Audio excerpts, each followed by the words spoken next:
Welcome students, my name is Ritesh Dahiya. और इस section अपने क्रैश कोर्स के सेक्शन में हम बात करने वाले हैं रोटेशनल डायनामिक्स की। नाउ नीट के पॉइंट ऑफ व्यू से बहुत इंपॉर्टेंट चैप्टर है और कम से कम 2 सवाल और हो सकता है 3 सवाल भी आपको रोटेशनल डायनामिक्स से देखने को मिल जाएं। सो बहुत इंपॉर्टेंट चैप्टर है, लंबा चैप्टर भी है, तो अच्छे से इस पर ध्यान देना। राइट, बिल्कुल बेसिक्स क्लियर करते हुए चलेंगे। ऑल दो क्रैश कोर्स है बट मैं चाहूँगा आपके बेसिक्स सारे क्लियर हो, कॉन्सेप्ट कुछ भी मिस नहीं होएगा। रोटेशनल मोशन की जब भी हम बात करते हैं तो रोटेशनल मोशन में सबसे पहले हम बात करेंगे something called rigid body. Rigid body को ऐसे देखना जैसे फॉर एग्जांपल हम पूरे मैकेनिक्स में रिजिड बॉडी की ही बात करते हैं पर यहाँ स्पेसिफिकली उसको डिफाइन कर रहे हैं। अगर मान लो एक टमाटर है, उस टमाटर को मैंने बैट से मारा तो वो टमाटर फट के कहाँ जाएगा उसका मोशन हम प्रिडिक्ट नहीं कर सकते हैं। इसलिए हम यहाँ पे कहते हैं क्रिकेट बॉल है, जो क्रिकेट बॉल को जब आप बैट से मारेंगे वो क्रिकेट बॉल को आपको रिजिड होना पड़ेगा, तभी आप गारंटी से उसका मोशन प्रेडिक्ट कर सकते हैं। तो पूरे फिजिक्स में पढ़ते ही हम रिजिड बॉडी हैं, इसलिए इस चैप्टर को कई बार रिजिड बॉडी डायनामिक्स भी कहा जाता है। लाइक टेक्निकली उसको हम ऐसे डिफाइन करते हैं कि पूरे मोशन के दौरान किसी भी रैंडमली 2 पॉइंट को अगर आप सेलेक्ट कर लें और उन दोनों के बीच का डिस्टेंस आपका फिक्स रहे तो बॉल आपकी ऐसे ऐसे ऐसे ऐसे चाहे कैसे भी घूम के जाए, लेकिन उन दोनों के बीच का डिस्टेंस अगर आपका फिक्स्ड है तो हम कहेंगे बॉडी आपकी रिजिड है। टमाटर के बारे में या कोई एप्पल है या कोई पोटैटो है उसके बारे में, मोशन के बारे में आप ये नहीं कह सकते कि उनका डिस्टेंस फिक्स होएगा, इसलिए वो रिजिड बॉडीज नहीं है। राइट, टाइप्स ऑफ मोशन की अगर बात करें तो जो मैकेनिक्स में हम टाइप्स ऑफ मोशन पढ़ते हैं तो सबसे पहला होता है आपका ट्रांसलेशनल मोशन। ट्रांसलेशनल मोशन क्या है कि आपके एक बॉडी है, उस बॉडी के ऊपर आपने फोर्स लगाया और वो फोर्स लगाने की वजह से आपके 1 डायमेंशन 2 डायमेंशन 3 डायमेंशन में बॉडी आपकी मूव की, इस मोशन को हम ट्रांसलेशनल मोशन कहते हैं। दूसरा टाइप आता है जिसको आप कहते हैं प्योर रोटेशन। तो ये बॉडी है, आपकी रॉड है, मान लो इसको आपने हिंज कर रखा है, यहाँ फोर्स लगाया, अब इसकी मजबूरी है कि अपने हिंज के अबाउट ही घूमेगी। तो ये आर्म है, इसको यहाँ अगर मैंने फिक्स कर रखा है, फोर्स लगेगा तो इसके अबाउट ही घूमेगी। तो इस तरह का जो मोशन होता है उसको आप रोटेशनल मोशन कहते हैं। ज़रूरी नहीं है आप इसे हिंज करें, अगर ये आपका पेन रखा हुआ है और यहाँ आपने फोर्स लगाया तो जो भी इसका सेंटर ऑफ मास है, तो पेन को अगर आपने टेबल पे ऐसे रख के फोर्स लगाया तो अपने सेंटर ऑफ मास के अबाउट रोटेट कर जाएगा। तो ये मोशन जो है इसको प्योर ट्रांसलेशनल मोशन कहते हैं। तीसरा होगा आपका कंबाइंड मोशन या general motion, translational plus rotation का कंबाइंड मोशन। इसको यूजुअली हम लोग CTR के नाम से भी पढ़ेंगे। तो towards end of the chapter आपका CTR मोशन आएगा, बहुत इंपॉर्टेंट है। CTR का एक सवाल पक्का आएगा, पक्का। ठीक है, पहाड़ से 4 चीज़ें फेंक दी, नीचे जब पहुंचेंगी तो सबसे ज़्यादा वेलोसिटी किसकी होगी, सबसे टाइम कम किसको लगेगा, इस तरह के सवाल काफ़ी कॉमन सवाल हैं। तो CTR का एक सवाल पक्का आएगा। तो पहले हमने ट्रांसलेशनल की बात अभी तक कर ली, अब प्योर रोटेशनल मोशन की बात करेंगे, उसके बाद फिर CTR, दोनों का कंबाइंड इफेक्ट देखेंगे हम।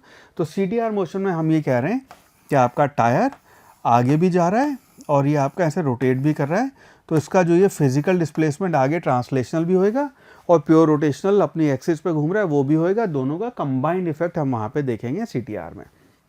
राइट, आई होप ये टाइप्स ऑफ मोशन आपको क्लियर है।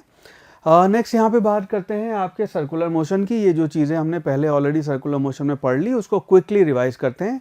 तो हमने वहाँ बात की थी, आपका एक थीटा होता है जो एंगुलर डिस्प्लेसमेंट है, उसको आप लिखते हैं आर्क डिवाइड बाय रेडियस, या फिर अगर छोटा डिस्टेंस है तो linear displacement divide by radius. Angular velocity होता है उसका rate of change of time, कि टाइम के साथ थीटा कैसे वेरी कर रहा है। अगर आप इंस्टेंटेनियस की बात करते हैं तो ओमेगा को आप लिखते हैं d थीटा बाई dt, और अगर आप एवरेज की बात करते हैं इसको आप लिखते हैं total angular displacement divided by dt, total time taken, ये आपकी एवरेज वैल्यू होती है।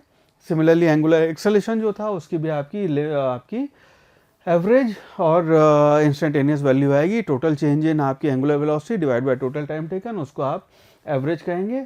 इंस्टेंटेनियस आएगा आपका d ओमेगा बाय dt या फिर d theta by d2 square divide by dt, ये आपकी उसको डबल डिफ्रेंशिएट कर देंगे थीटा को, तो एंगुलर उसकी वैल्यू आ जाएगी। ठीक है, आई होप ये सर्कुलर मोशन वाली चीज़ें आपको यहाँ तक याद है। इन्हीं के बेसिस पे कुछ सवाल सॉल्व करते हैं। तो आपका पहला सवाल है कि हमें दिया हुआ है angular displacement theta of a flywheel varies with time as theta is equal to AT plus BT square plus CT cube. Theta आपका ऐसे वेरी कर रहा है, हमें बताना है एंगुलर एक्सेलेरेशन क्या होगा। ना एंगुलर वेलोसिटी अपने को पता है, this will be equal to d theta by dt। तो इसको एक बार डिफ्रेंशिएट करेंगे तो आपकी एंगुलर वेलोसिटी आएगी, तो इसको आप डिफ्रेंशिएट करेंगे तो आएगा आपका a plus 2b plus 3c t square. ये तो आपकी एंगुलर वेलोसिटी आएगी। इसी को एक बार और डिफ्रेंशिएट कर देंगे आप टाइम के साथ, तो alpha will be equal to D omega divide by D T. So this will be equal to, इसको डिफ्रेंशिएट करेंगे तो वाला पोर्शन तो 0 हो जाएगा, ये बचेगा आपका, एक मिनट, ये 2b है, 2bt, ऑलराइट, ये 2b स्क्वायर था ना, ये मिस्टेक कर दी मैंने, और टी भी आना चाहिए। ऑलराइट, इसको जब डिफ्रेंशिएट करेंगे तो ये आपका बचेगा 2b प्लस 6ct, ये आपका अल्फा हो जाएगा। सो बेस्ड ऑन दिस हम कह सकते हैं आपका option D, 2b plus 6ct, ये आपका राइट आंसर होएगा। ऑलराइट, नेक्स्ट क्वेश्चन देखते हैं। Question says a wheel completes 2000 rotation in covering a distance of 9.5 kilometre. ठीक है, diameter of the wheel is, तो व्हील है आपका सड़क पे चल रहा है, 2000 उसने गोल चक्कर काटा है, उसने फिजिकली आपका जो लीनियर डिस्प्लेसमेंट है स्ट्रेट लाइन में अज्यूम कर रहे हैं, वो आपका 9.5 किलोमीटर ट्रैवल किया है, आपको बताना है डायमीटर क्या होगा। तो सिनेरियो ये है कि ये आपका व्हील ऐसे मूव करेगा, ऐसे भी मूव करेगा जब ग्राउंड पे, तो एक जब गोला काट के, मान लो हमने यहाँ पे कोई मार्क लगाया था, ये गोला वापस ऐसे आएगा कि आपका मार्क वापस उसी जगह पे पहुँचेगा। तो ये जो आपका इसका रेडियस मान लो r है, तो यहाँ जो डिस्टेंस आपका लीनियर डिस्टेंस उसने ट्रैवल किया उसको आप लिखेंगे 2 पाई r या फिर पाई d। ठीक है, ये आपका लीनियर डिस्प्लेसमेंट होएगा। नाउ इस केस में अपने को ये दिया हुआ है कि आपका 2000 रोटेशन के बाद, तो आपका डिस्प्लेसमेंट जो होएगा उसको आप लिखेंगे पाई d एक गोले का मल्टीप्लाइड बाय 2000, और इस s की वैल्यू अपने को 9.5 किलोमीटर दे रखी है, हमें डायमीटर की वैल्यू बतानी है। तो इसको आप डायमीटर को लिख सकते हैं, this will be equal to 9.5 kilometre, यानी कि 9.5 multiplied by 10 to the power 3 divided by pi multiplied by 2 into 10 to the power 3। मैंने इसको भी उसी फॉर्मेट में लिख लिया, काटना आसान हो जाएगा। सो इसको जब आप सॉल्व करेंगे, सो ये वैल्यू आ जाएगी आपकी 9.5 divided by 2 multiplied bye 3.14। Right, इसको जब आप कैलकुलेट करेंगे तो इसकी अप्रॉक्सीमेटली वैल्यू आ जाएगी 1.5 metre. So based on this हम कह सकते हैं कि option A 1.5 metre, that will be the right answer. चलो अगला सवाल सॉल्व करते हैं इसी पे। Question says figure shows a small wheel fix coaxially on a bigger one of double the radius. Alright, तो सिनेरियो ये है, जैसे मैं आपको इसको अगर डेमोन्स्ट्रेट करूं, तो ये आपका इस तरह से दो ऑब्जेक्ट्स कोएक्सियली फिक्स्ड हैं कि इसका रेडियस r है, इसका रेडियस 2r है, और उन दोनों पे आपने ब्लॉक को लटकाया हुआ है। अब the system rotates about the common axis, दोनों अपने ही कॉमन एक्सिस पे घूम रहे हैं। इसको ऐसे देख सकते हैं जैसे कभी आपने अगर पतंग उड़ाई हो, तो जब हम पतंग उड़ाते हैं, वो जो हाथ में पकड़ते हैं जिसके अंदर धागा लिपटा होता है, उसको अलग अलग जगह अलग अलग नाम देते हैं, चक्री वो जो बोलते हैं उसको, तो उसका एक रेडियस तो डबल है, दूसरा रेडियस का हाफ है। The strings supporting A and B do not slip on the wheel if X and B are the distances traveled by A and B। तो A और B का डिस्टेंस ट्रेवल आपका X और Y है, in the same time हमें X और Y के बीच में रिलेशन बताना है। नाउ इसका रेडियस मान लेते हैं आपका R है, और इस वाले का रेडियस आपका 2R है, और आपका A ब्लॉक जो बंधा हुआ है वो R के रेडियस पे है, और B ब्लॉक है आपका 2R के रेडियस पे। नाउ इस केस में अगर आप देखेंगे दोनों का डिस्प्लेसमेंट, अगर आपका रोटेशन देखेंगे तो एक गोला अगर मान लो घुमा है, तो उस केस में जो r वाला रेडियस है, तो उसका डिस्प्लेसमेंट जो होगा x वाले का xa, that will be equal to 2 pi r, और दूसरा होएगा xb जो होएगा उसका डिस्प्लेसमेंट जो होएगा, अच्छा इसी को हमने नाम यहाँ पे x दिया है और इसी को आपने नाम y दिया है। So this will be equal to 2 pi multiplied by 2r। So x divided by y, नहीं, इस पर हमें रेशो उल्टा बताना है, तो आप इसको ऐसे लिखेंगे, इसको आप लिख लें y डिवाइडेड बाय x, तो इससे उसको डिवाइड कर लेंगे, तो this will be equal to 2 pi multiplied by 2r divided by आपका 2 पाई r, तो which means y will be equal to 2x। तो y की वैल्यू आपकी 2x के बराबर होगी, hence option C would be the right answer. I hope इससे circular motion वाली कुछ चीज़ें आपको एक बार फिर रिवाइज हुई। आगे बढ़ते हैं, यहाँ सबसे पहले बात करते हैं, जब भी प्योर रोटेशन मोशन की बात करेंगे, सबसे इंपॉर्टेंट चीज़ जो सबसे पहली चीज़ समझने की ज़रूरत है वो है आपका axis of rotation.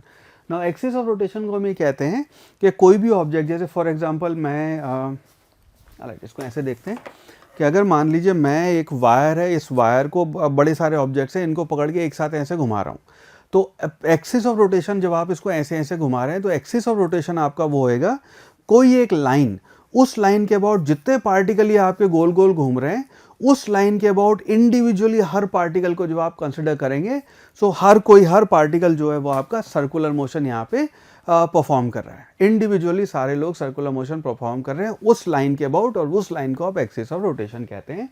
So pure rotation motion occurs if every particle in the body moves in a circular about a single line. This line is called axis of rotation. ठीक है। Then the radius vector from the axis to all the particle undergoes the same displacement. तो ये जो सारे particle आपके ऐसे घूमे हैं तो आपका एंगुलर डिस्प्लेसमेंट हर पार्टिकल का एग्जैक्ट सेम हुआ है, उसको आप एक्सिस ऑफ रोटेशन कहेंगे।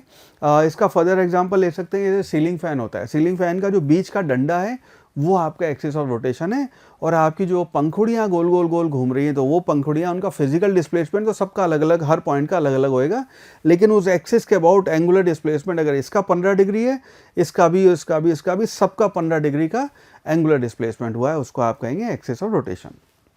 राइट, ये एक्सिस ऑफ रोटेशन अगर एक आपका सिंगल पार्टिकल है तो इस एक्सिस के अबाउट घूम रहा है, मल्टीपल पार्टिकल हैं आपके तो इस एक्सिस के अबाउट रोटेट कर रहे हैं। ये एक्सिस जो है बेटा ये आपका बॉडी के अंदर भी हो सकता है, ये एक्सिस आपका बॉडी के बाहर भी हो सकता है, डजंट मैटर। तो ये जो आपकी बॉडी है ये वाला एक्सिस ऑफ रोटेशन है, तो इस बॉडी के जहाँ आपका वेट डिस्ट्रीब्यूटेड है उसके बाहर है। Axis of rotation need not go through the body, it can be even outside of it. ठीक है, आई होप ये चीज़ आपको क्लियर हुई। आगे बढ़ते हैं, यहाँ पे हम बात करते हैं नेक्स्ट है मोमेंट ऑफ इनर्शिया। ना बहुत ही इंपॉर्टेंट टॉपिक है, 1/3 चैप्टर मिनिमम आपका मोमेंट ऑफ इनर्शिया को डेडिकेटेड होता है, बिकॉज यूजुअली हम कहते हैं लीनियर मोशन जब आप बात कर रहे हैं ट्रांसलेटरी मोशन में, तो उस मोशन में जो रोल आपका मास ने अदा किया था वही यहाँ पे moment of inertia same role play करता है। Moment of inertia of a particle, एक सिंगल पार्टिकल की बात करें तो उसको आप लिखते हैं I = mr²। r आपका एक्सिस से मिनिमम डिस्टेंस है, या परपेंडिकुलर डिस्टेंस कहते हैं फ्रॉम रोटेशनल एक्सिस। और यहाँ पे अगर आपकी बहुत सारी बॉडीज़ हैं, 1 2 3 4 5 10 हज़ार बॉडीज़ हैं, उनका आप लिखते हैं I = m1r² m1r1² + m2r2² + m3r3², और इसको आप ऐसे भी लिख सकते हैं, this will be equal to sigma mi ri का स्क्वायर। ये आपका मोमेंट ऑफ इनर्शिया कहलाता है। कंटिन्यूस बॉडी होएगी उसके लिए आप इसको ऐसे लिखेंगे, आपका जो dm आएगा dm r², इसको पकड़ के सांप का साइन लगा के हम इंटीग्रेट कर देंगे, उससे आपकी कंटिन्यूस बॉडी जो है उन सब का मोमेंट ऑफ इनर्शिया आ जाता है। ठीक है, इसको ध्यान रखना, मोमेंट ऑफ इनर्शिया जो है property of a body due to which opposes any change in its state of rest और uniform motion.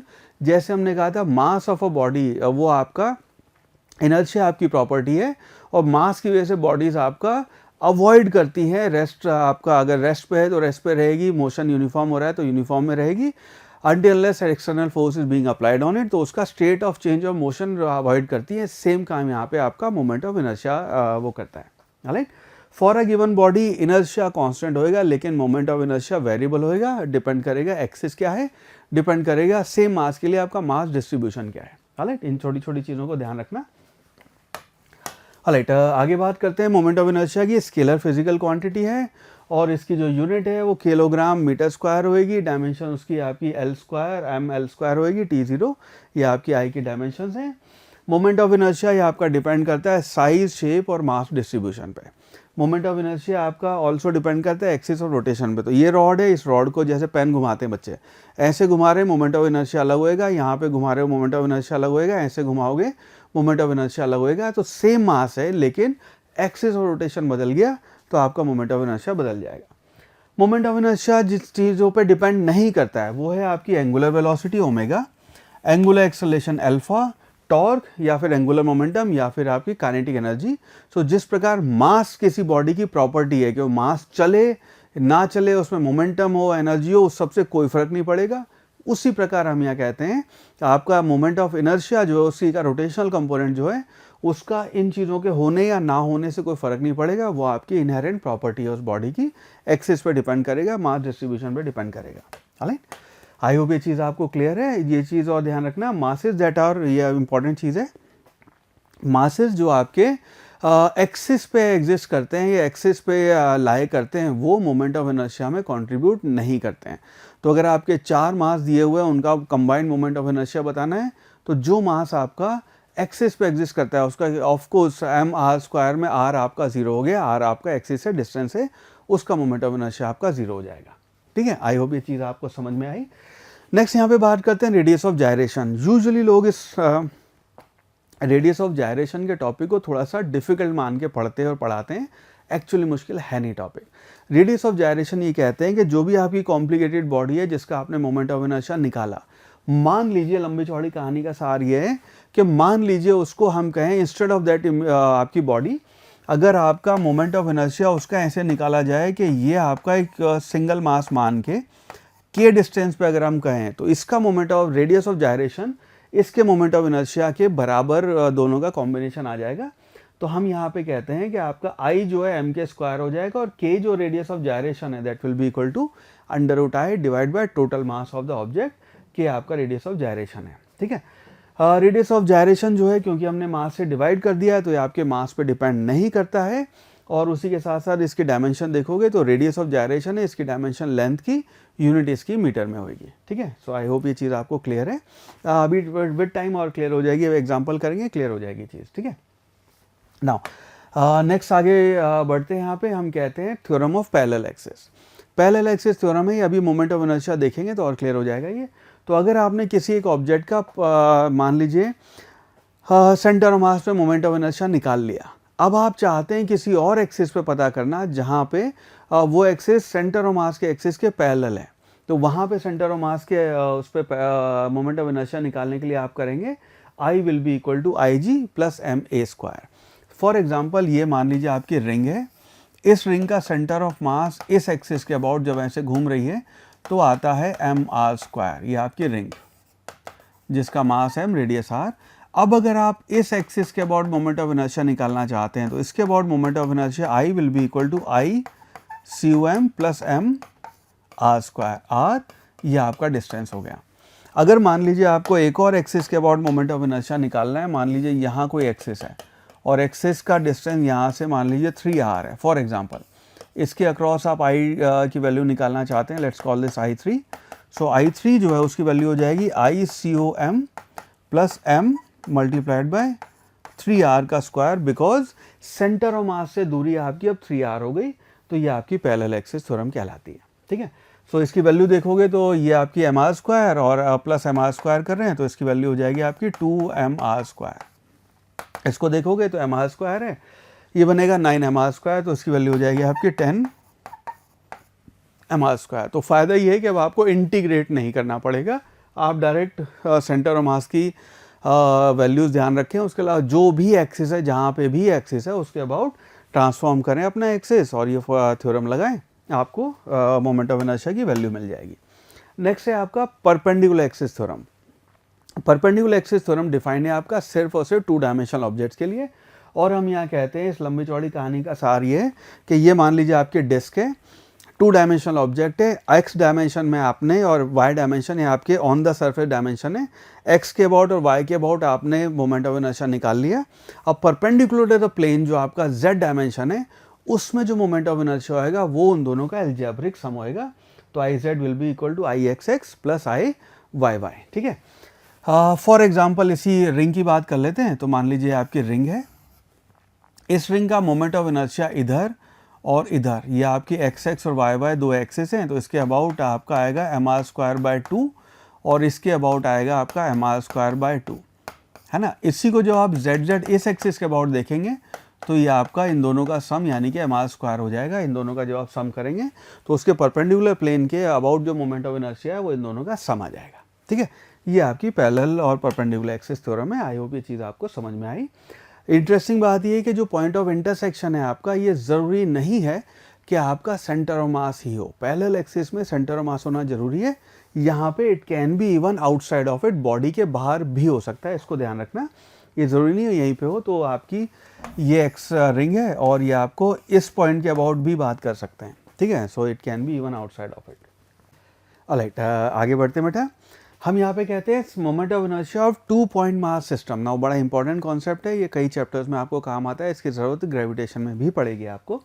Moment of inertia of 2 masses अगर आपको देख रहे हैं about their centre of mass, तो ये मास आपका मान लीजिए m1 है, ये मास आपका m2 है और दोनों के बीच का डिस्टेंस आपका r है। ये वाला डिस्टेंस सेंटर ऑफ मास है, ये आपका सेंटर ऑफ मास की लोकेशन है और ये डिस्टेंस आपका r2 है और दोनों ऐसे घूम रहे हैं अपने सेंटर ऑफ मास के अबाउट। तो अर्थ और मून की बात करेंगे, अर्थ और सन की बात करेंगे तो दोनों सेंटर ऑफ मास के अबाउट ऐसे ऐसे ऐसे ऐसे घूम रहे हैं। ठीक है, तो इस केस में हम कहते हैं कि आपका जो सेंटर ऑफ मास की जब हम बात करेंगे यहाँ पे, तो R1 प्लस R2 की वैल्यू R, और क्योंकि सेंटर ऑफ मास आपका कंजर्व्ड है, एक्सटर्नल फोर्स नहीं है, तो M1 R1 will be equal to M2 R2, और आपका R1 R2 जो है इन्वर्स मास रेशो में, सेंटर मास में पड़ चुका है, इन्वर्स मास रेशो में आपका R1 R2 इसको डिवाइड करते हैं, और आपका मोमेंट ऑफ इनर्शिया दोनों का मिला के M1 R1 square plus M2 R2 square हो जाएगा, और उस वजह से आपका moment of inertia of the combined system जो आता है उसको आप लिखते हैं म्यू आर स्क्वायर। म्यू जो है आपका, this is called M1 M2 divided by M1 plus M2, this is also known as reduced mass. Mu की वैल्यू इंडिविजुअली M1 और M2 से दोनों से कम आएगी, and this is called reduced mass. ठीक है, तो इसको ध्यान रखना, आई की जो वैल्यू आएगी इस केस में उसको आप लिखते हैं म्यू आर स्क्वायर। आर उनका बीच का ओरिजिनल डिस्टेंस है और म्यू आपका रिड्यूस मास है। इसी चीज़ को हम इस्तेमाल करते हैं, मान लीजिए आपके पास हाइड्रोजन, ऑक्सीजन या फिर HCl या फिर NaCl इस तरह के मॉलिक्यूल्स हैं, और आप जानना चाहते हैं उनका मोमेंट ऑफ इनर्शिया क्या है, तो वहाँ पे लंबी चौड़ी कहानी करने की बजाय आप डायरेक्ट ये फॉर्मूला यूज़ कर सकते हैं। रिड्यूस मास आपको H का और Cl का मास पता है, तो उससे M1 M2 divide by M1 plus M2 करके आपको रिड्यूस मास की वैल्यू आ जाएगी। टोटल डिस्टेंस जो आपको, जैसे फॉर एग्जांपल HCl होता है, उसका R जो आएगा वो 1.28 एंगस्ट्रॉम हुआ, तो उसके बेसिस पे आपका मोमेंट ऑफ इनर्शिया डायरेक्ट आप ऐसे कैलकुलेट कर सकते हैं, तो बहुत यूजफुल फॉर्मूला है ये। हालांकि नेक्स्ट उसके बाद बात करते हैं बेटा यहाँ पे एनालॉजी। अगर हम देखेंगे लीनियर मोशन और आपका ट्रांसलेटरी मोशन और सर्कुलर या रोटेशनल जो मोशन है उसके बीच एनालॉजी है। अगर आपको ट्रांसलेटरी मोशन अच्छे से समझ में आया है तो रोटेशन मोशन मुश्किल काम नहीं है। इसके बीच अगर एनालॉजी लें तो अगर आपका जो लीनियर मोमेंटम P हमने डिफाइन किया था is equal to mv, exactly उसी एनालॉगस उसमें हम आपका एंगुलर मोमेंटम डिफाइन करते हैं I ओमेगा। तो मास को आपने रिप्लेस कर देना I से, ओमेगा v की जगह ले लेगा। सिमिलरली अगर ये वाला रिलेशन आपको याद है कि angular momentum is equal to √2me, वो यहाँ पे एंगुलर मोमेंटम जो है आपका लीनियर मोमेंटम √2me होता था, एंगुलर मोमेंटम यहाँ पे √2ie हो जाएगा। मास को आपने I से रिप्लेस कर दिया है, एनर्जी आपकी एनर्जी रहेगी। फोर्स आपका मोशन का काम करता था, स्टेट ऑफ मोशन चेंज करता था। सेकंड लॉ से आपने F is equal to ma लिखा, यहाँ पे torque is equal to I आ जाएगा। एनर्जी आपकी kinetic energy half mv square होती थी, translational rotational energy half I omega square हो जाएगी। एनर्जी और मोमेंटम के बीच में p स्क्वायर बाय 2m का रिलेशन था, यहाँ पे l स्क्वायर बाय 2I का रिलेशन हो जाएगा। सिमिलरली इम्पल्स जो है वो f डॉट dt होती थी, एंगुलर इम्पल्स आपकी टाउ डॉट dt हो जाएगी, और work done f dot ds होता था, यहाँ पे वर्क डन आपका टाउ डॉट d थीटा हो जाएगा। एक चीज़ और मेरे ख्याल है यहाँ पे रह गई, एक चीज़ हम लिखते थे पावर जो आएगी आपकी, पावर p को हम लिखते थे f डॉट v, और यहाँ पे पावर p जो है वो आ जाएगी टाउ डॉट ओमेगा। ठीक है, सो जो यहाँ पे कहानी हो रही थी, सारी चीज़ें हमने अच्छे से पढ़ी हुई है, समझी समझाई हुई है, वही सारी कहानी यहाँ पे होने वाली है। तो ज़्यादा लंबा चौड़ा मुश्किल काम नहीं है, नई टर्म्स, नई चीज़ें टर्म्स बहुत ज़्यादा नहीं आएंगी, उन्हीं के रोटेशनल कंपोनेंट हम यहाँ पे देखने वाले हैं। ठीक है, आई होप ये चीज़ आपको क्लियर। आगे बढ़ते हैं बेटा, इसी में आगे बात करते हैं मोमेंट ऑफ इनर्शिया की। नाउ ये मैं डेटा आपको दिखा रहा हूँ, क्रैश कोर्स है, डिराइव करने का टाइम नहीं है अपने पास, पर ये डेटा रात को 2 बजे भी आपको याद होना चाहिए, कंठस्थ होना चाहिए, डायरेक्ट इसके ऊपर सवाल बनते हैं। तो अगर आप बात करें बेटा एक रिंग की, रिंग आपने ऐसे ली है कि सेंटर से परपेंडिकुलर प्लेन आपका मोमेंट ऑफ इनर्शिया निकाल रहे हैं, उसकी वैल्यू आएगी mr²। उसी को अगर आप पैरेलल एक्सिस थ्योरम लगाएंगे और मान लीजिए एक्सिस आप इधर ले गए, तो ये अभी हमने डिराइव किया था mr² के साथ आप mr² ऐड कर देंगे, 2mr² हो जाएगा। उसी रिंग को अगर आप रिंग जो पहले ऐसे थी उसको आप ऐसे घुमा रहे थे, इस बार आप उसको इस एक्सिस पर रिंग को घुमा रहे हैं, तो उसका हाफ mr² होता है, ये 3/2mr² अगर आप डायमीटर के अबाउट देखेंगे तो। ठीक है, राइट, नेक्स्ट आगे बढ़ते हैं बेटा, ये डेटा सारा आपको याद होना चाहिए, ध्यान रखना है इसको। नेक्स्ट इसके बाद बात करते हैं डिस्क की। डिस्क का ये वाला मोमेंट ऑफ इनर्शिया बेटा परपेंडिकुलर टू द प्लेन, और आपका सेंटर ऑफ मास से पासिंग एक्सिस वो आता है हाफ mr²। उसी पे टेंजेंट डाल देंगे तो mr² ऐड करके 3/2mr² बन जाएगा। ये आपके प्लेन से, अगर आपका सेंटर ऑफ मास से प्लेन से पास हो रहा है, ये 1/4mr² होता है, उसी को टेंजेंट पे ले जाएंगे, mr² ऐड हो जाएगा तो 5/4mr² हो जाएगा। ये डेटा है, स्क्रीनशॉट लेके रख लेना, ये डेटा आपको याद होना चाहिए, डायरेक्ट इसका इस्तेमाल करेंगे हम सवालों में। ये आपकी एनुलर डिस्क है, एनुलर डिस्क मतलब आपका एक इनर रेडियस r1 है, आउटर रेडियस r2 है, उसको जो आप ऐसे घुमा रहे हैं, तो ये m/2 इसका r1² प्लस r2², ये आपका इसके मोमेंट ऑफ इनर्शिया हो जाएंगे। ठीक है, स्क्रीनशॉट लेके रख लेना, एंड ये यूज़फुल होते हैं आपके लिए। ऑलराइट, एनुलर डिस्क ओसी के अलग अलग सिनेरियोज हैं। और उसके बाद जो नेक्स्ट आपका इंपॉर्टेंट पार्ट है नाउ, ये आपके सिलेंडर है। सिलेंडर की अगर हम इसकी बात करें, सिलेंडर आपके दो टाइप के होते हैं, एक को कहते हैं हम सॉलिड सिलेंडर, एक आपका सिलेंड्रिकल शेल बोलते हैं, या फिर आपका हॉलो सिलेंडर होता है। तो सिलेंडर का मोमेंट ऑफ इनर्शिया सॉलिड अगर है तो वही आता है जो डिस्क का है, और हॉलो का वही आता है जो रिंग का है। तो इसको भी आप ऐसे भी ध्यान रख सकते हैं।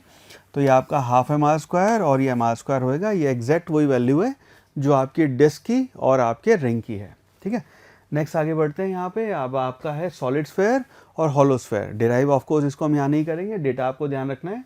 सॉलिड स्फेयर का 2/5 होता है और हॉलो स्फेयर का जो है ये आपका 2/3 होता है, सेंटर से जो एक्सिस पास हो रहा है उसके लिए। तो ये आपको डेटा ध्यान होना है, 2/5 और 2/3 ध्यान रखना। सॉलिड का 2/5 होता है। ऑलराइट, ये आपके मोमेंट ऑफ इनर्शिया हो गए। नाउ इसके बेसिस पे आपको सवाल सॉल्व करते हैं। नाउ नीट 2015 में आपसे सवाल पूछा गया, क्वेश्चन से 3 आइडेंटिकल स्फेरिकल शेल्स। तो स्फेरिकल शेल्स का मतलब हुआ आपका हॉलो स्फेयर है। Each of mass m and radius r are place as shown in the figure. तो आपके मास m और रेडियस r इंडिविजुअल वो हैं। Consider an axis which is touching the two shells and passing through the diameter of the third shell. तो आपका एक ये आपका एक्सिस है, तो एक आपका शेल ऐसे रखा हुआ है, एक ऐसे रखा हुआ है और एक ऐसे रखा हुआ है। ठीक है, moment of inertia of the system क्या होएगा हमें ये बताना है, और ये 4 ऑप्शन आपको दे रखे हैं। नाउ इस केस में यहाँ पे आपकी पैरेलल एक्सिस थ्योरम लगेगी और आपको इंडिविजुअली तीनों का मोमेंट ऑफ इनर्शिया निकालना, वो क्या वैल्यू होती है पता होना चाहिए। इनके नामकरण कर लेते हैं। सो लेट्स कॉल दिस 1, इसको 2 और इसको 3 कह देते हैं। सो मोमेंट ऑफ इनर्शिया आपका जो आई नेट आएगा total, that will be equal to I1 plus I2 plus I3, तीनों का मोमेंट ऑफ इनर्शिया ऐड हो जाएगा। अगर आप I1 की बात करेंगे तो मोमेंट ऑफ इनर्शिया I1 जो होएगा, क्योंकि उसका सेंटर ऑफ मास से ही एक्सिस पास हो रहा है, उसकी वैल्यू और स्फेरिकल शेल है, तो that will be equal to 2/3 mr square. ठीक है, I2 की अगर आप बात करेंगे, I2 तो I2 का ये आपका सेंटर ऑफ मास है, इसके थ्रू जो मोमेंट ऑफ इनर्शिया आएगा ये तो होएगा 2/3 mr स्क्वायर, लेकिन वो इसके अबाउट गोल घूम रहा है, इस एक्सिस के अबाउट जब वो घूम रहा है, तो इसके बाद जब वो ओमेगा उससे घूम रहा है, तो उस केस में आप पैरेलल एक्सिस थ्योरम लगा के उसका एक्सिस ट्रांसपोज करेंगे। तो उसको आप लिखेंगे 2/3 mr square plus mr square, because यहाँ से सेंटर से ये दूरी आपकी r है। ठीक है, इसको जब सॉल्व करेंगे तो इसकी वैल्यू हो जाएगी 5/3 mr स्क्वायर। ठीक है, ये I2 आ गया। सिमिलरली जो I3 है उसकी वैल्यू भी सेम सिनेरियो है, I3 यहाँ पे, उसको भी जब यहाँ ट्रांसफॉर्म करेंगे उसकी वैल्यू भी एग्जैक्टली सेम 5/3 mr स्क्वायर हो जाएगा। तो इसको जब आप ऐड करेंगे आई नेट आप टोटल मोमेंट ऑफ इनर्शिया जब निकालेंगे उसकी वैल्यू हो जाएगी आपकी 2/3 plus 5/3 plus 5/3। Alright, mr square common ले लेते हैं और इसको जब सॉल्व करेंगे तो 5 5 और 2 12/3 mr स्क्वायर, यानी कि 4 mr square. So that will be our final answer, यानी कि option B would be the correct choice. ठीक है, सो इसलिए आपको parallel axis theorem, perpendicular axis theorem आनी चाहिए और इंडिविजुअली सबके वैल्यूज़ आपको पता होनी चाहिए। अगर वैल्यूज़ नहीं पता है तो ये सवाल हम कर भी नहीं सकते थे। नेक्स्ट अगेन फिर नीट का क्वेश्चन है, प्रीवियस ईयर 2011 में आपसे सवाल पूछा गया। क्वेश्चन से moment of inertia of a thin uniform rod of mass m and length l। तो मास m है, लेंथ l है, about an axis passing through its mid point and perpendicular to its length is I0। तो ये आपको एक scenario में moment of inertia दे रखा है। सिनेरियो आपका ये है कि ये आपकी रॉड जिसका मास m है, लेंथ l है, इस एक्सिस पे जब आपका मोमेंट ऑफ इनर्शिया निकालते हैं आप, ये इसकी वैल्यू आपको I0 दी हुई है। ठीक है, its moment of inertia about an axis passing through its end and perpendicular to its length। हमें बताना है इसके अबाउट मोमेंट ऑफ इनर्शिया क्या होगा। नाउ इस एक्सिस के अबाउट जो आप मोमेंट ऑफ इनर्शिया लिखेंगे I1, पैरेलल एक्सिस थ्योरम से आप लिख सकते हैं I1 will be equal to I0 plus m d square. d है आपका ये वाला डिस्टेंस। नाउ इसमें d की जो वैल्यू है वो आपकी l/2 हो जाएगी। So this will be equal to I0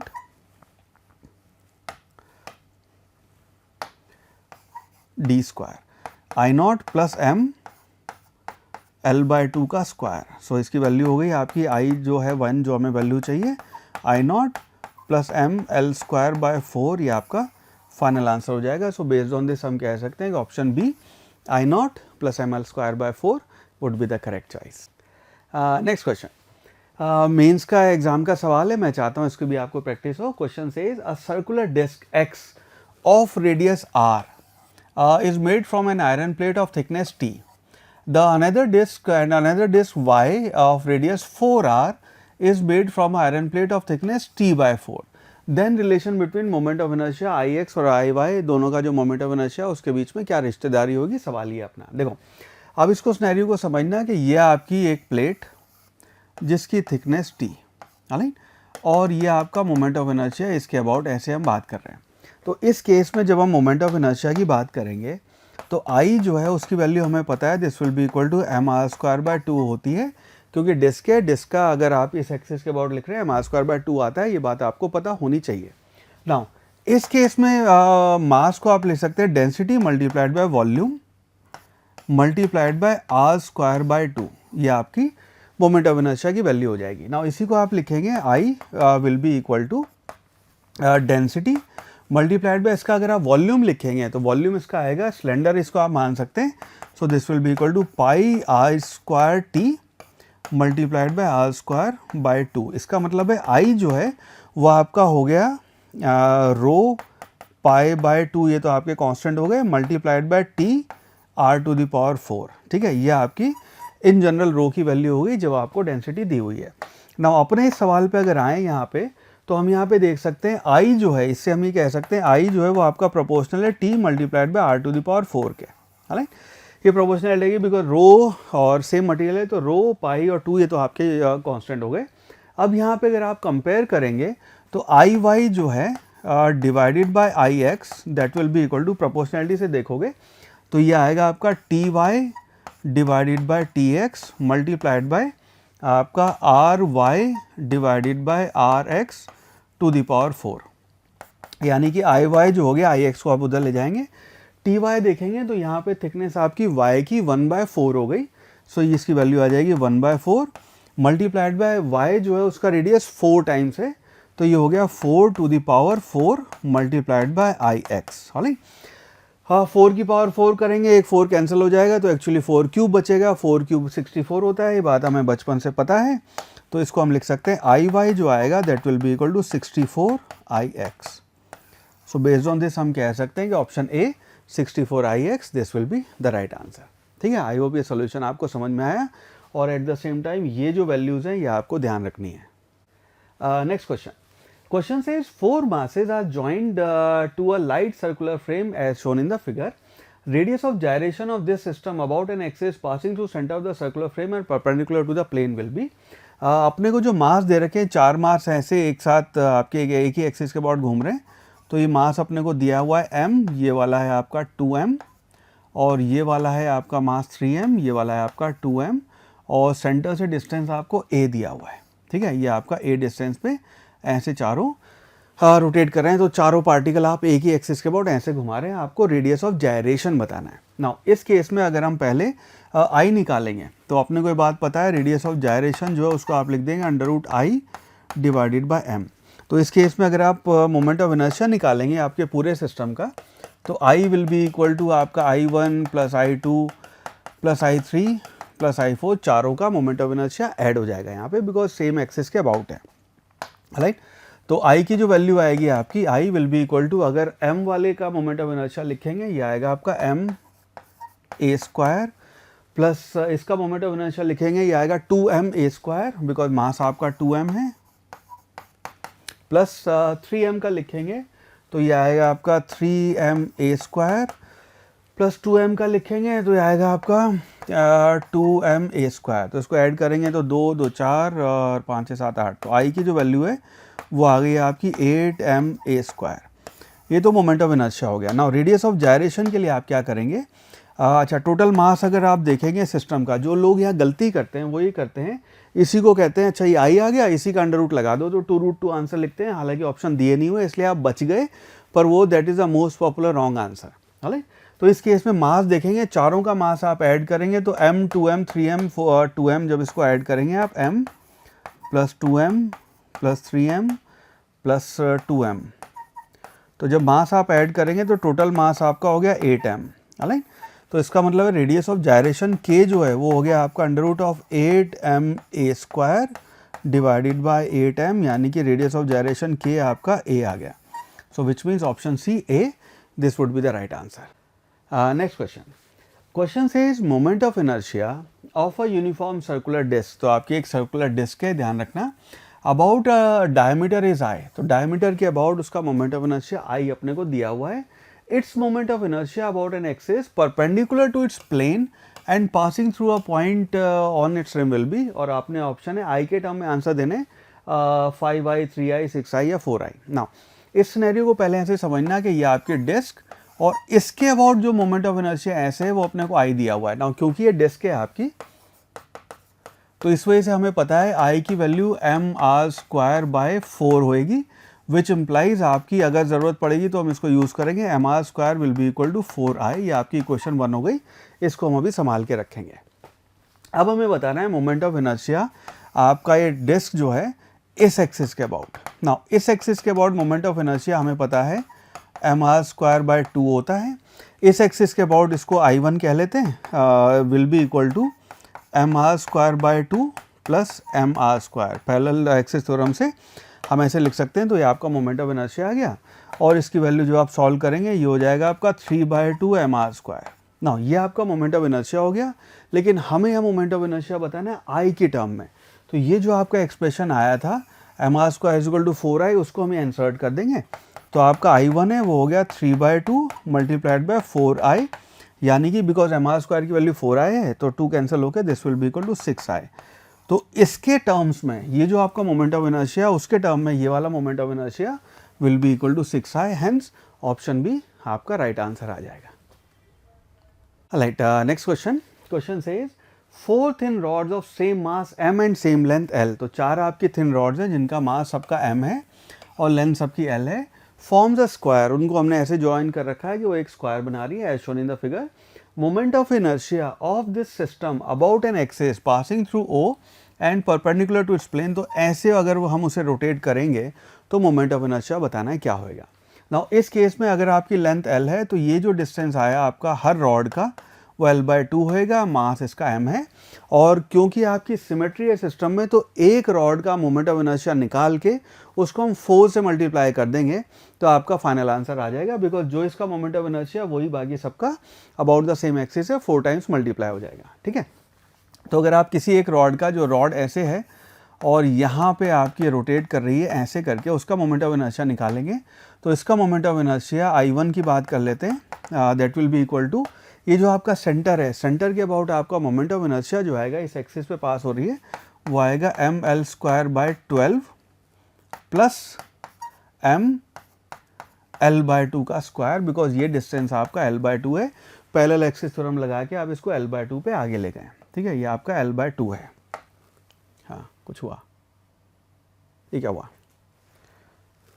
अलग, ये l/2 हो गया। ठीक है, जब इसको I1 को आप सॉल्व करेंगे तो ये आ जाएगा आपका ml² में कॉमन ले रहा हूँ तो this will be equal to 1/12 plus ये आपका l/2 था 1/4, और इसको जो आप सॉल्व करेंगे ये बनेगा आपका ml², एलसीएम लेंगे तो नीचे आया 12, ये आया 1 प्लस बचेगा 3, तो ये आ गया 4/12, यानी कि I1 जो आया that is equal to ml² divided by 3 आपका एक रॉड का मोमेंट ऑफ इनर्शिया है। टोटल मोमेंट ऑफ इनर्शिया जो है उसको आप 4 से मल्टीप्लाई कर देंगे, 4 multiplied by ml²/3, so that will be our final answer, which means option A would be the correct choice. Next question से 3 rings each of mass m and radius r। तो तीनों का मास m है, radius r are arrange as shown in the figure. हमें बताना है moment of inertia of the system about this axis, जो हमें एक्सिस दिया हुआ है वो क्या होएगा। ठीक है, सो इसको ऐसे देखेंगे, ये रिंग 1, 2 और 3 आपने यहाँ पे ऐसे अरेंज की हुई है। सो I1 जो आएगा आपका moment of inertia of 1 that will be equal to mr²/2। अगर आपकी रिंग है, रिंग के आपके डायमीटर से ऐसे एक्सिस बनाते हैं विद इन द प्लेन, वो मोमेंट ऑफ इनर्शिया आपका mr²/2 होता है। I2 की अगर बात करेंगे तो इसके अबाउट अगर एक्सिस आप ऐसे लेते हैं तो उसका मोमेंट ऑफ इनर्शिया mr²/2 आता। पैरेलल एक्सिस थ्योरम लगा के, क्योंकि यहाँ से डिस्टेंस आपका r है तो उसमें हम mr² ऐड कर देंगे, so this will be equal to mr²/2 plus mr²। और इसकी वैल्यू हो जाएगी 3/2 mr²। सिमिलरली I3 जो है उसकी वैल्यू भी due to symmetry same value आप डायरेक्ट लिख सकते हैं, will be equal to mr3/2 mr²/2 होएगा, बिकॉज यहाँ पे अगर तो देखो यहाँ पे मास अलग कर दिए कभी, ठीक है, कि इसका मास m है, 2m है, 3m है, तो आपको अलग अलग करना पड़ेगा, पर क्योंकि यहाँ पे मास सेम दे रखे हैं तो ये हो जाएगा 3/2 mr²। आपका जो I नेट है टोटल I, क्योंकि एक ही एक्सिस के अबाउट है तो हम इनको ऐड कर देंगे, सो विच मीन्स I जो है that will be equal to mr² common ले लेते हैं, ये आएगा 1/2 प्लस 3/2 प्लस 3/2, सो आपकी वैल्यू हो गई 7/2 mr², which means option D 7/2 mr², this will be the final right answer. I hope ये मोमेंट ऑफ इनर्शिया में आपको इन सवालों को प्रैक्टिस करके और कॉन्सेप्ट की क्लैरिटी और फॉर्मूला की क्लैरिटी काफ़ी अच्छी हुई है, ठीक है। इसको आगे फिर कंटिन्यू करते हैं। अलग गाइस आगे बढ़ते हैं। आज इस सेशन में हम बात करने वाले हैं बहुत ही इंपॉर्टेंट दो टॉपिक हैं, टॉर्क और एंगुलर मोमेंटम, और उसके बाद करेंगे कंबाइंड आपका जो रोलिंग मोशन होता है जिसमें ट्रांसलेशनल प्लस रोटेशनल मोशन होएगा, उसको आज फिनिश करेंगे, ठीक है। So let's talk about torque. Torque है उसको हम कहते हैं moment of force. Moment of force का इसका मतलब है the turning effect of a force. तो अगर आपने कोई एक फोर्स अप्लाई किया है और वो फोर्स ट्रांसलेट ना करके वो रोटेट कर रहा है, उसको टर्न कर रहा है बॉडी को, उस वाले उसको जो इफेक्ट आता है उसको हम कहते हैं torque due to that force, ठीक है। टॉर्क को आप कैलकुलेट करने के लिए करते हैं torque is equal to R cross F, तो वेक्टर क्वांटिटी है, उसको आर क्रॉस एफ करेंगे आप, ठीक है। और अगर आर और एफ दिया है, दोनों के बीच एंगल दिया है, तो हम उसको आर एफ साइन थीटा करेंगे, ये आपका सेकेंड फॉर्मूला। एक और यहाँ पे बड़ा इंपॉर्टेंट फॉर्मूला है, सवाल सॉल्व करने में बहुत हेल्प करता है, हम कहते हैं torque is equal to R multiplied by F sine theta. Now इसका मतलब ये है कि हम कह रहे हैं position vector multiplied by transverse component of force, तो जो फोर्स है उसका आर के परपेंडिकुलर जो कंपोनेंट होएगा उसको लिखेंगे। सो से फॉर एग्जांपल मान लीजिए ये आपका सिनेरियो है कि यहाँ आपका ऑब्जेक्ट यहाँ रखा हुआ है और ये इस डायरेक्शन में आपका फोर्स अप्लाई हो रहा है, ठीक है। तो ये यहाँ से ये तो आपकी आर वेक्टर की डायरेक्शन हो गई, फोर्स इधर अप्लाई हो रहा है। नाउ इस केस में हम ये कह रहे हैं R cross F sine theta, theta इन दोनों के बीच में एंगल है, ये सारी कहानी आपकी थीटा ही हो गया। यहाँ पे हम कहेंगे आर मल्टीप्लाइड बाय एफ के आप दो कंपोनेंट करेंगे, तो एफ का एक कंपोनेंट इधर आएगा एफ कॉस थीटा। ये एफ कॉस थीटा रोटेट करने का काम नहीं कर सकता, ये एफ कॉस थीटा उसे आगे खींच के ले जाएगा, पर अगर इस पॉइंट के अबाउट इसको रोटेट करना है, वो रोटेट करने का काम आपका जो इसके परपेंडिकुलर कंपोनेंट आएगा जिसको आप लिखेंगे एफ साइन थीटा, वो करेगा। तो बहुत सिचुएशन में ये अपने को बहुत हेल्प करता है कि हम यहाँ पे फोर्स का आर के परपेंडिकुलर कंपोनेंट निकाल लें, उसकी वैल्यू आके अपना टॉर्क फटाफट आ जाता है। चौथा तरीका इसी को करने का R sine theta multiplied by F, यानी कि आपका जो एफ है, एफ के परपेंडिकुलर अगर आप आर के दो कंपोनेंट ले लेंगे तो आर का कंपोनेंट इधर आएगा आर कॉस थीटा, ये वाला आएगा आर साइन थीटा। ये जो आपका कंपोनेंट है ये आपका रोटेट करेगा, ठीक है। सो यहाँ पे force multiplied by perpendicular distance of line of action of force from the axis of rotation. ये चारों फॉर्मूले बहुत ज़्यादा हैंडी होते हैं, चारों आपको आने चाहिए, ऑलराइट। चलो थीटा यहाँ पे angle between direction of R और एफ है, ऑलराइट। यहाँ पे अगर हम इसकी बात करें यूनिट्स की, तो इसकी आपकी यूनिट हो जाएगी न्यूटन मीटर या फिर dyne centimetre, again SI MKS या फिर आपका CGS में। डायमेंशन इसके हो जाएंगे ML² T-2। नोटिस करना ये सेम डायमेंशन आपके वर्क के भी, यही सेम डायमेंशन आपके जूल के या एनर्जी के भी हैं, पर एट द सेम टाइम इसको यूनिट हम न्यूटन मीटर ही लिखते हैं, इसको हम जूल या कैलोरी मत लिख देना कभी गलती से, ठीक है। This is not joule, this is not work done, alright.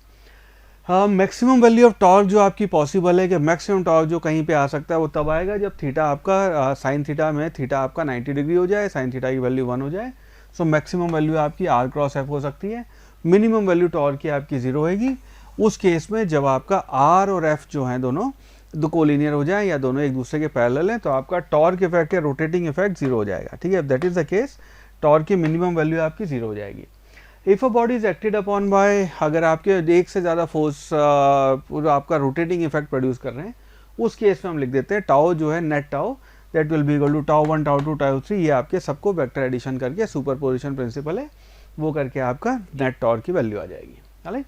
A body said to be in rotational equilibrium if resultant torque acting on it is 0। तो अगर आपका नेट टॉर्क 0 है, हम कहेंगे वो आपका रोटेशनल इक्विलिब्रियम में है। जैसे हमने कहा था कि अगर नेट फोर्स 0 है तो आपका ट्रांसलेशनल इक्विलिब्रियम होएगा, नेट टॉर्क 0 होने पे आपका रोटेशनल इक्विलिब्रियम आ जाएगा। ठीक है, यहीं पे इसके कुछ सिनेरियोज पे सवाल बनते हैं। There is a very common problem which is called beam balance. Beam balance आपने देखा होगा, वो इंसाफ का तराजू है जो पुराने टाइम में सब्जी वाले जिससे सब्जी या कुछ भी वो तोलते थे। इधर आपने वजन रखा है जिसको बाट बोलते हैं, वेट बोलते हैं, और यहाँ पे आप सामान तोल रहे हैं, उसको हम कहते हैं beam balance. Now beam balance अपना टॉर्क मेजर करता है। तो आपने यहाँ पे ऐसे करके एक टोकरी यहाँ लगाई, कंटेनर जो भी है एक यहाँ पे आपने ऐसे लगाया, और अब आप इसको बैलेंस कर रहे हैं यहाँ पे। So this is the scenario. ये दोनों बैलेंस तब होंगे जब आपने यहाँ से उठा रखा है तो दोनों का इधर लगने वाला टॉर्क और इधर लगने वाला टॉर्क दोनों बराबर हो। यूजुअली जो हम डे टू डे लाइफ में यूज़ करते हैं वो तो ठीक सेंटर पे बना होता है, बट हम अपने सिनेरियो में ऐसा करते हैं कि ये लेंथ L1 है, ये लेंथ L2 है, यहाँ पे आपका फोर्स F1 है, यहाँ आपका फोर्स F2 है। इस केस में आपका इधर वाला टॉर्क इधर वाला टॉर्क दोनों बराबर होने चाहिए, और आपकी इक्विलिब्रियम कंडीशन के लिए ये आ जाता है F1 L1 should be equal to F2 L2, या इन दोनों का डिफरेंस जो है वो 0 हो जाना चाहिए। ये आपका बीम बैलेंस की सिचुएशन है। ठीक है, यहाँ पे F1 L1 F2 L2 के बराबर हो जाएगा। तो बीम बैलेंस के अगर कभी सवाल दिखे तो इस चीज़ को ध्यान रखना। नाउ इसके बाद हम कहते हैं यहाँ पे कपल। कपल होता है आपका कि एक जो आपकी कोई ऑब्जेक्ट है, उस एक ऑब्जेक्ट के ऊपर आपने दो फोर्स लगाए और दोनों फोर्स आपके उसका रोटेटिंग इफेक्ट क्रिएट कर रहे हैं। एक फोर्स का टॉर्क तो आएगा ही ऑफकोर्स, पर कपल हम तभी कहते हैं कि जब आपके दोनों फोर्स आपके, couple is defined as combination of two equal but oppositely directed force not acting along the same line. तो दोनों फोर्स अगर आपके इस डायरेक्शन में ऐसे अप्लाई हो रहे होंगे उसको कपल नहीं कहेंगे। कपल क्या हुआ, एक आपका इस डायरेक्शन में ऐसे अप्लाई हो रहा है, एक इस डायरेक्शन में ऐसे अप्लाई हो रहा है, और इनका एंगल भी हो सकता है। तो if that is the scenario कि दो फोर्स अपोजिट डायरेक्शन में बट दोनों सेम टॉर्क डायरेक्शन में कंट्रीब्यूट कर रहे हैं, उनको हम कपल कहते हैं।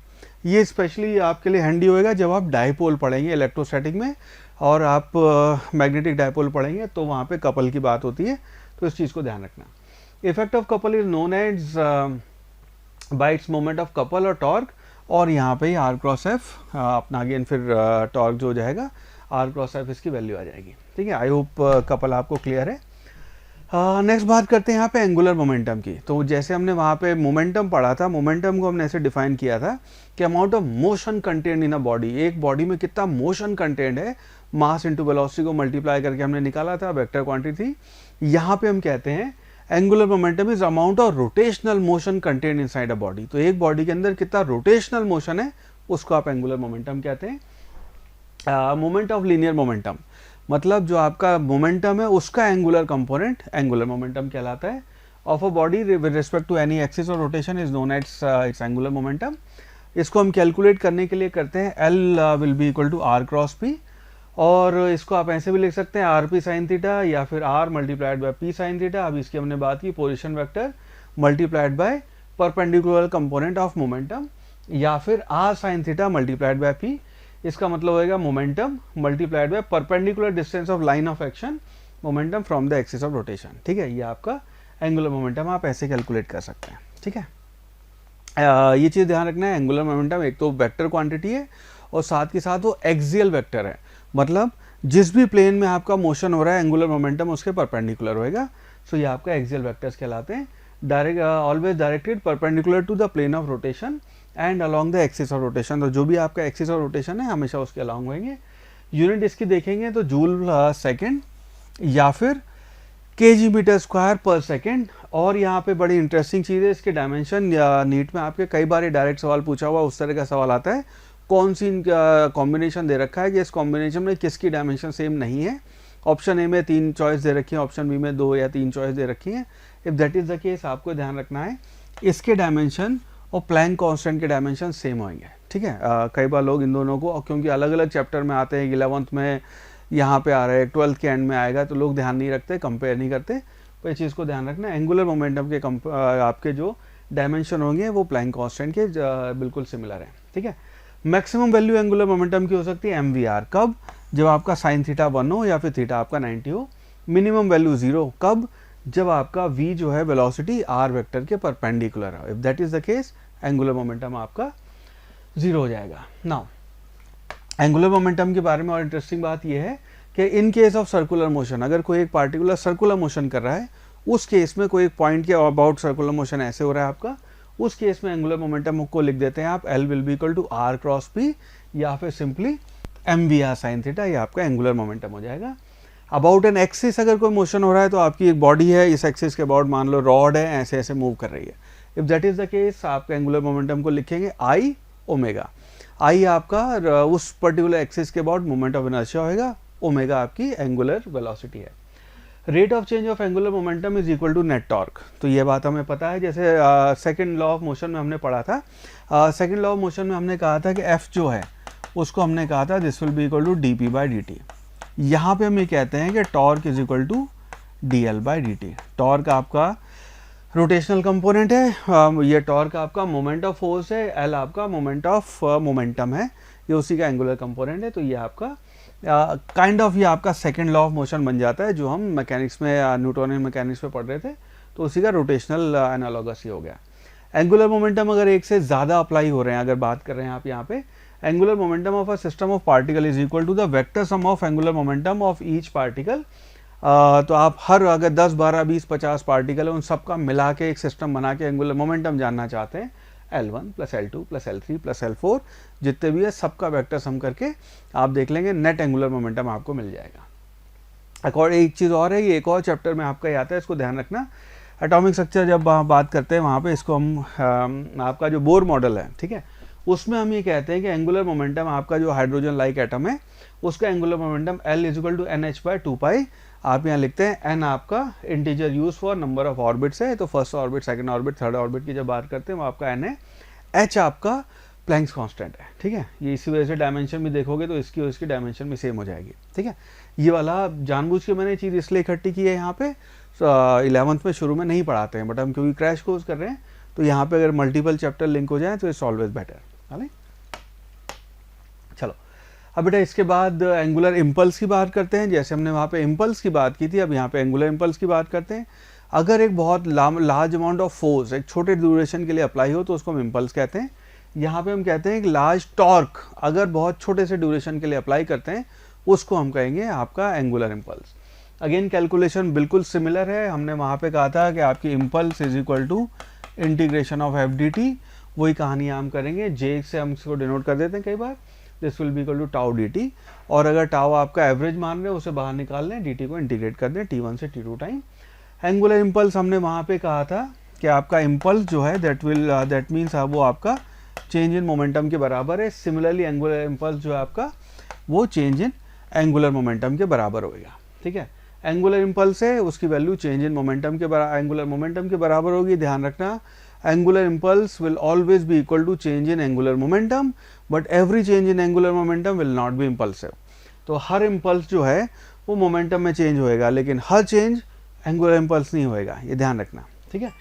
उसको होने के लिए आपको एक झटका चाहिए, झटके के बिना इसको हम कहेंगे नहीं कि एंगुलर इम्पल्स हुआ है। नाउ यहाँ बात करते हैं कंजर्वेशन ऑफ एंगुलर मोमेंटम की। Now conservation of angular momentum से अपना मतलब ये है कि हम ही कह रहे हैं कि हमने अभी कहा है कि अपना टॉर्क जो है that is equal to D L by D T, ठीक है। नाउ इफ इमेजिन करें कि कोई ये सिस्टम ऐसा है या कोई सिनेरियो ऐसा है जहाँ पे टॉर्क जीरो है, ठीक है, तो टॉर्क की वैल्यू जीरो है, इसका मतलब है D L by D T आपका जीरो हो गया। Now this implies D L by D T zero है, यानी कि एल आपका कांस्टेंट होगा, तभी आपका उसका टाइम के साथ डिफरेंशिएशन जीरो आया है। सो विच मीन्स आपका एल यहाँ पे कंजर्व रहेगा, कांस्टेंट होएगा उन सिचुएशन में जहाँ टॉर्क जीरो है। ये उसका एक एग्जांपल है, अब इस पे आते हैं। तो रोटेशनल कंपोनेंट के लिए हमें कहते हैं torque is equal to D L by D T.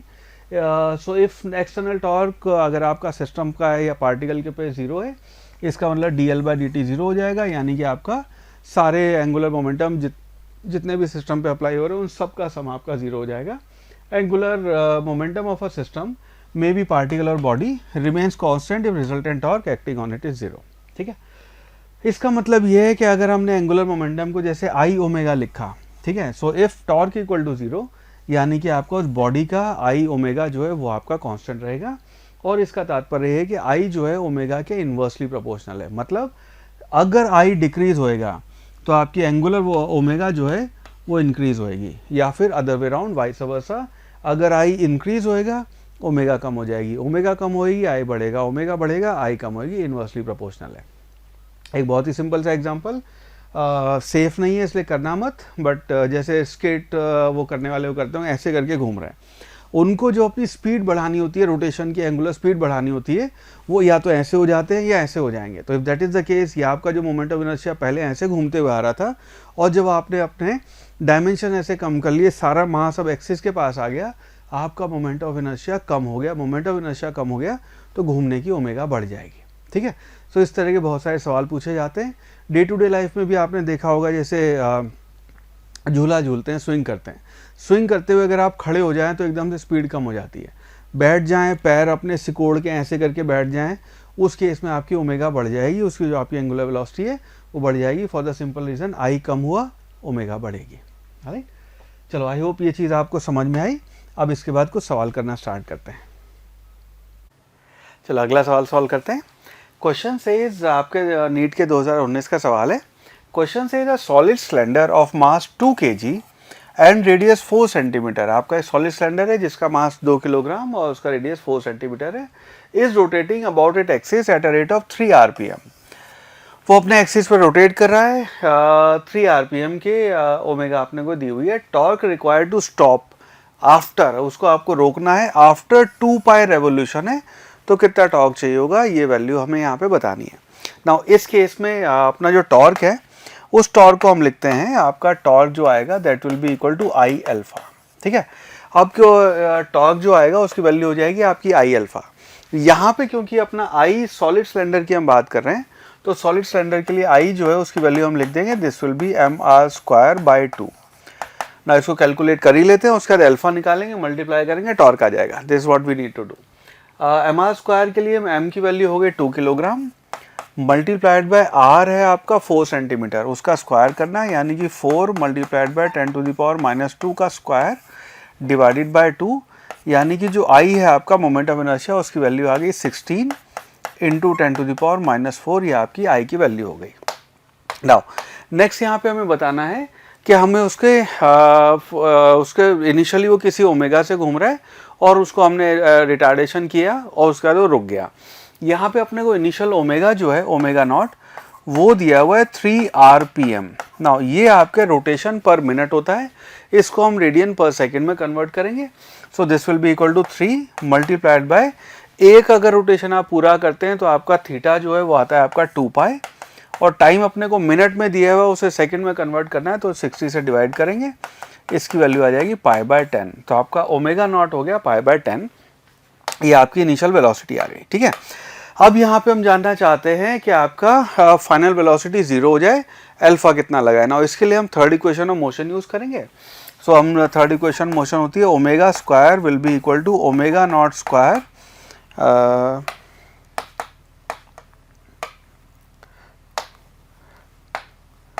Omega naught square plus twice alpha S, ये आपकी वैल्यू होगी। ना इस केस में ओमेगा जो है ये आपकी 0 है फाइनल, इनिशियल ओमेगा आपकी ये हो गई π/10, इसका हम स्क्वायर कर देंगे, प्लस ट्वाइस अल्फा की वैल्यू हमें निकालनी है। अच्छा, यहाँ पे एस नहीं आप थीटा लिखेंगे, ट्वाइस अल्फ थीटा। ठीक है, अब यहाँ पे जो अपना थीटा होएगा, देखो इस केस में हमें बताना है 2 पाई रेवोल्यूशन के बाद अगर एक रेवोल्यूशन करे तो थीटा होता है आपका 2 पाई, 2 पाई रेवोल्यूशन के बाद आपका थीटा होएगा 2 पाई मल्टीप्लाइड बाय 2 पाई। ये कुछ लोग यहाँ पे ये चीज़ मिस कर जाते हैं, अगर एक रेवोल्यूशन के बाद में रोकना होता है तो थीटा आपका होता है 2 पाई, 2 रेवोल्यूशन के बाद होता है 2 इंटू 2 पाई, 2 पाई के बाद 2 पाई इंटू 2 पाई। ठीक है, बस सॉल्व करके अल्फा आ जाएगा। सो अल्फा हो गया, अब इसको इधर ले आते हैं, ये हो जाएगा आपका π² डिवाइडेड बाय 100 डिवाइडेड बाय, अब इसको डिवाइड कर देते हैं, ये आ जाएगा आपका 1 डिवाइडेड बाय 2 पाई इंटू 2 पाई, तो ये हो गया आपका 8 मल्टीप्लाइड बाय π²। ना π² कैंसिल हो जाएगा और इसकी वैल्यू आ गई, अच्छा माइनस साइन भी आएगा, ये हो गया -1/800, ये आपकी अल्फा की वैल्यू आ गई, रेडियन पर सेकंड स्क्वायर इसकी यूनिट हो जाएगी। ठीक है, अब इसके बाद हमें अल्फा आ गया है और आई आ गया है, मल्टीप्लाई करके टॉर्क आ जाएगा, सिंपल। तो आपका जो टॉर्क आया वो आया, आई आया था आपका 16 multiplied by 10⁻⁻4 multiplied by alpha आया आपका -1/800। सो इसकी जो वैल्यू है टॉर्क की वैल्यू आ गई 16 से 8 को कट करेंगे 2 multiplied by 10 to the power ये -4 है, 2 ऐड होके -6 हो जाएगा, ये आपका टॉर्क हो गया, विच मीन्स आपका option number B 2 into 10 to the power -6 that would be the right answer. Alright, next सवाल करते हैं बेटा। 2016 का नीट के एग्जाम का सवाल है। Question says two rotating bodies A and B, masses जिनका हमें दिया हुआ है m and 2m with moments of inertia आपको दिया हुआ है IA IB, और ये भी रिलेशन दिया हुआ है कि IB आपका IA से ज़्यादा है, have equal kinetic energy of rotation, दोनों की काइनेटिक एनर्जी इक्वल है रोटेशन की। अगर उनका LA and LB be their angular momentum respectively, अब हमें कंपेयर करना है LA और LB को। राइट, ये आपने को याद है जब हमने लीनियर ट्रांसलेशनल मोशन पढ़ा था तब हमने लिखा था E is equal to P square by 2m, या फिर आपने लिखा था कि P is equal to √2me। ठीक है, ये आपने वैल्यू लिखी थी। सिमिलर रिलेशन में यहाँ पे आप अगर रोटेशनल मोशन की बात करेंगे तो सिमिलर रिलेशन हम यहाँ लिखते हैं कि E is equal to L square divided by 2i, यानी कि L जो है उसको आप लिखते हैं 2IE, M को हमने इससे I से रिप्लेस कर दिया और P आपका L से रिप्लेस हो गया। नाउ इस केस में अगर हम LA और LB की बात करेंगे, एक काम करते हैं, इसको LB बाय LA लिख लेते हैं, LB डिवाइडेड बाय LA, तो इसकी जो वैल्यू आ जाएगी, क्योंकि काइनेटिक एनर्जी आपके दोनों बराबर हैं, ये आपका वैल्यू आ जाएगी IB डिवाइडेड बाय IA के बराबर। ठीक है, अब इस केस में क्योंकि हमें इनका IB is greater than IA ये रिलेशन दे रखा है, तो इसका मतलब ये है कि इसकी IB की वैल्यू IA से ज़्यादा है, which means LB divided by LA जो है that will be greater than 1, which implies LB will be greater than LA। For sure guarantee से हम सिर्फ और सिर्फ यही बात कह सकते हैं, वो डबल होएगा ऐसा हम या हाफ होएगा ऐसे हम कोई बात यहाँ पे नहीं कह सकते हैं। ठीक है, सो बेस्ड ऑन दिस हम कह सकते हैं कि आपका option number see that would be the right answer.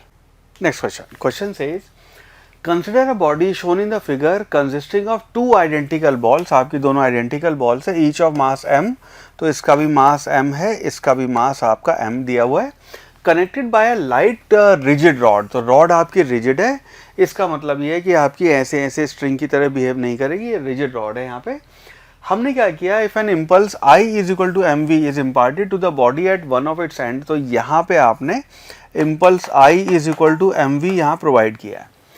What would be the angular velocity, again ये जेईई मेंस का सवाल है, आपको बताना है एंगुलर वेलोसिटी क्या होगी सिस्टम की। नाउ यहाँ पे कंजर्वेशन ऑफ एंगुलर मोमेंटम का सवाल है।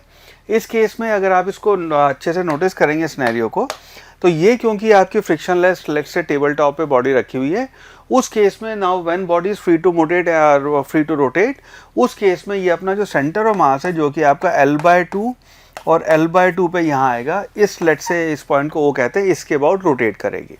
तो जब आपने यहाँ पे आपकी इम्पल्स यहाँ प्रोवाइड की है, उसकी वजह से जो आपका चेंज इन एंगुलर मोमेंटम आएगा, उस चेंज इन एंगुलर मोमेंटम की वजह से, क्योंकि यहाँ पे एक्सटर्नल टॉर्क 0 है, तो यहाँ पे आपका मोमेंटम कंजर्व होएगा और उस वजह से आपकी बॉडी रोटेट करेगी। तो हम initial momentum is equal to final momentum, यहाँ पे बस ये बात करनी है। मोमेंटम इनिशियल जो है उसको आप लिखेंगे इस पॉइंट के अबाउट, जब आप इनिशियल मोमेंटम लिखेंगे तो इनिशियल मोमेंटम है इस पॉइंट के अबाउट, उसकी जो वैल्यू है वो हो जाएगी आपकी mvr, और इसकी वैल्यू हो जाएगी mv मल्टीप्लाइड बाय L/2, ये आपका इनिशियल मोमेंटम की वैल्यू हो जाएगी। फाइनल मोमेंटम जो है उसके बाद इन दोनों को बराबर कर देंगे, तो फाइनल मोमेंटम जो आएगा आपका, फाइनल मोमेंटम नाउ इस पॉइंट के अबाउट जब ये दोनों रोटेट करेंगी, तो इसका जो फाइनल मोमेंटम आएगा उसको आप लिखेंगे I ओमेगा और इसको लिखेंगे I ओमेगा। तो इस पॉइंट के अबाउट ये ऐसे घूमेगा और ये ऐसे घूमेगा, दोनों का I ओमेगा वो करेंगे, तो दोनों का क्योंकि एक पॉइंट है और दोनों का डिस्टेंस सेम है वगैरह वगैरह, ओमेगा सेम होएगा, तो उसको फाइनल मोमेंटम लिख सकते हैं आप twice multiplied bye I omega.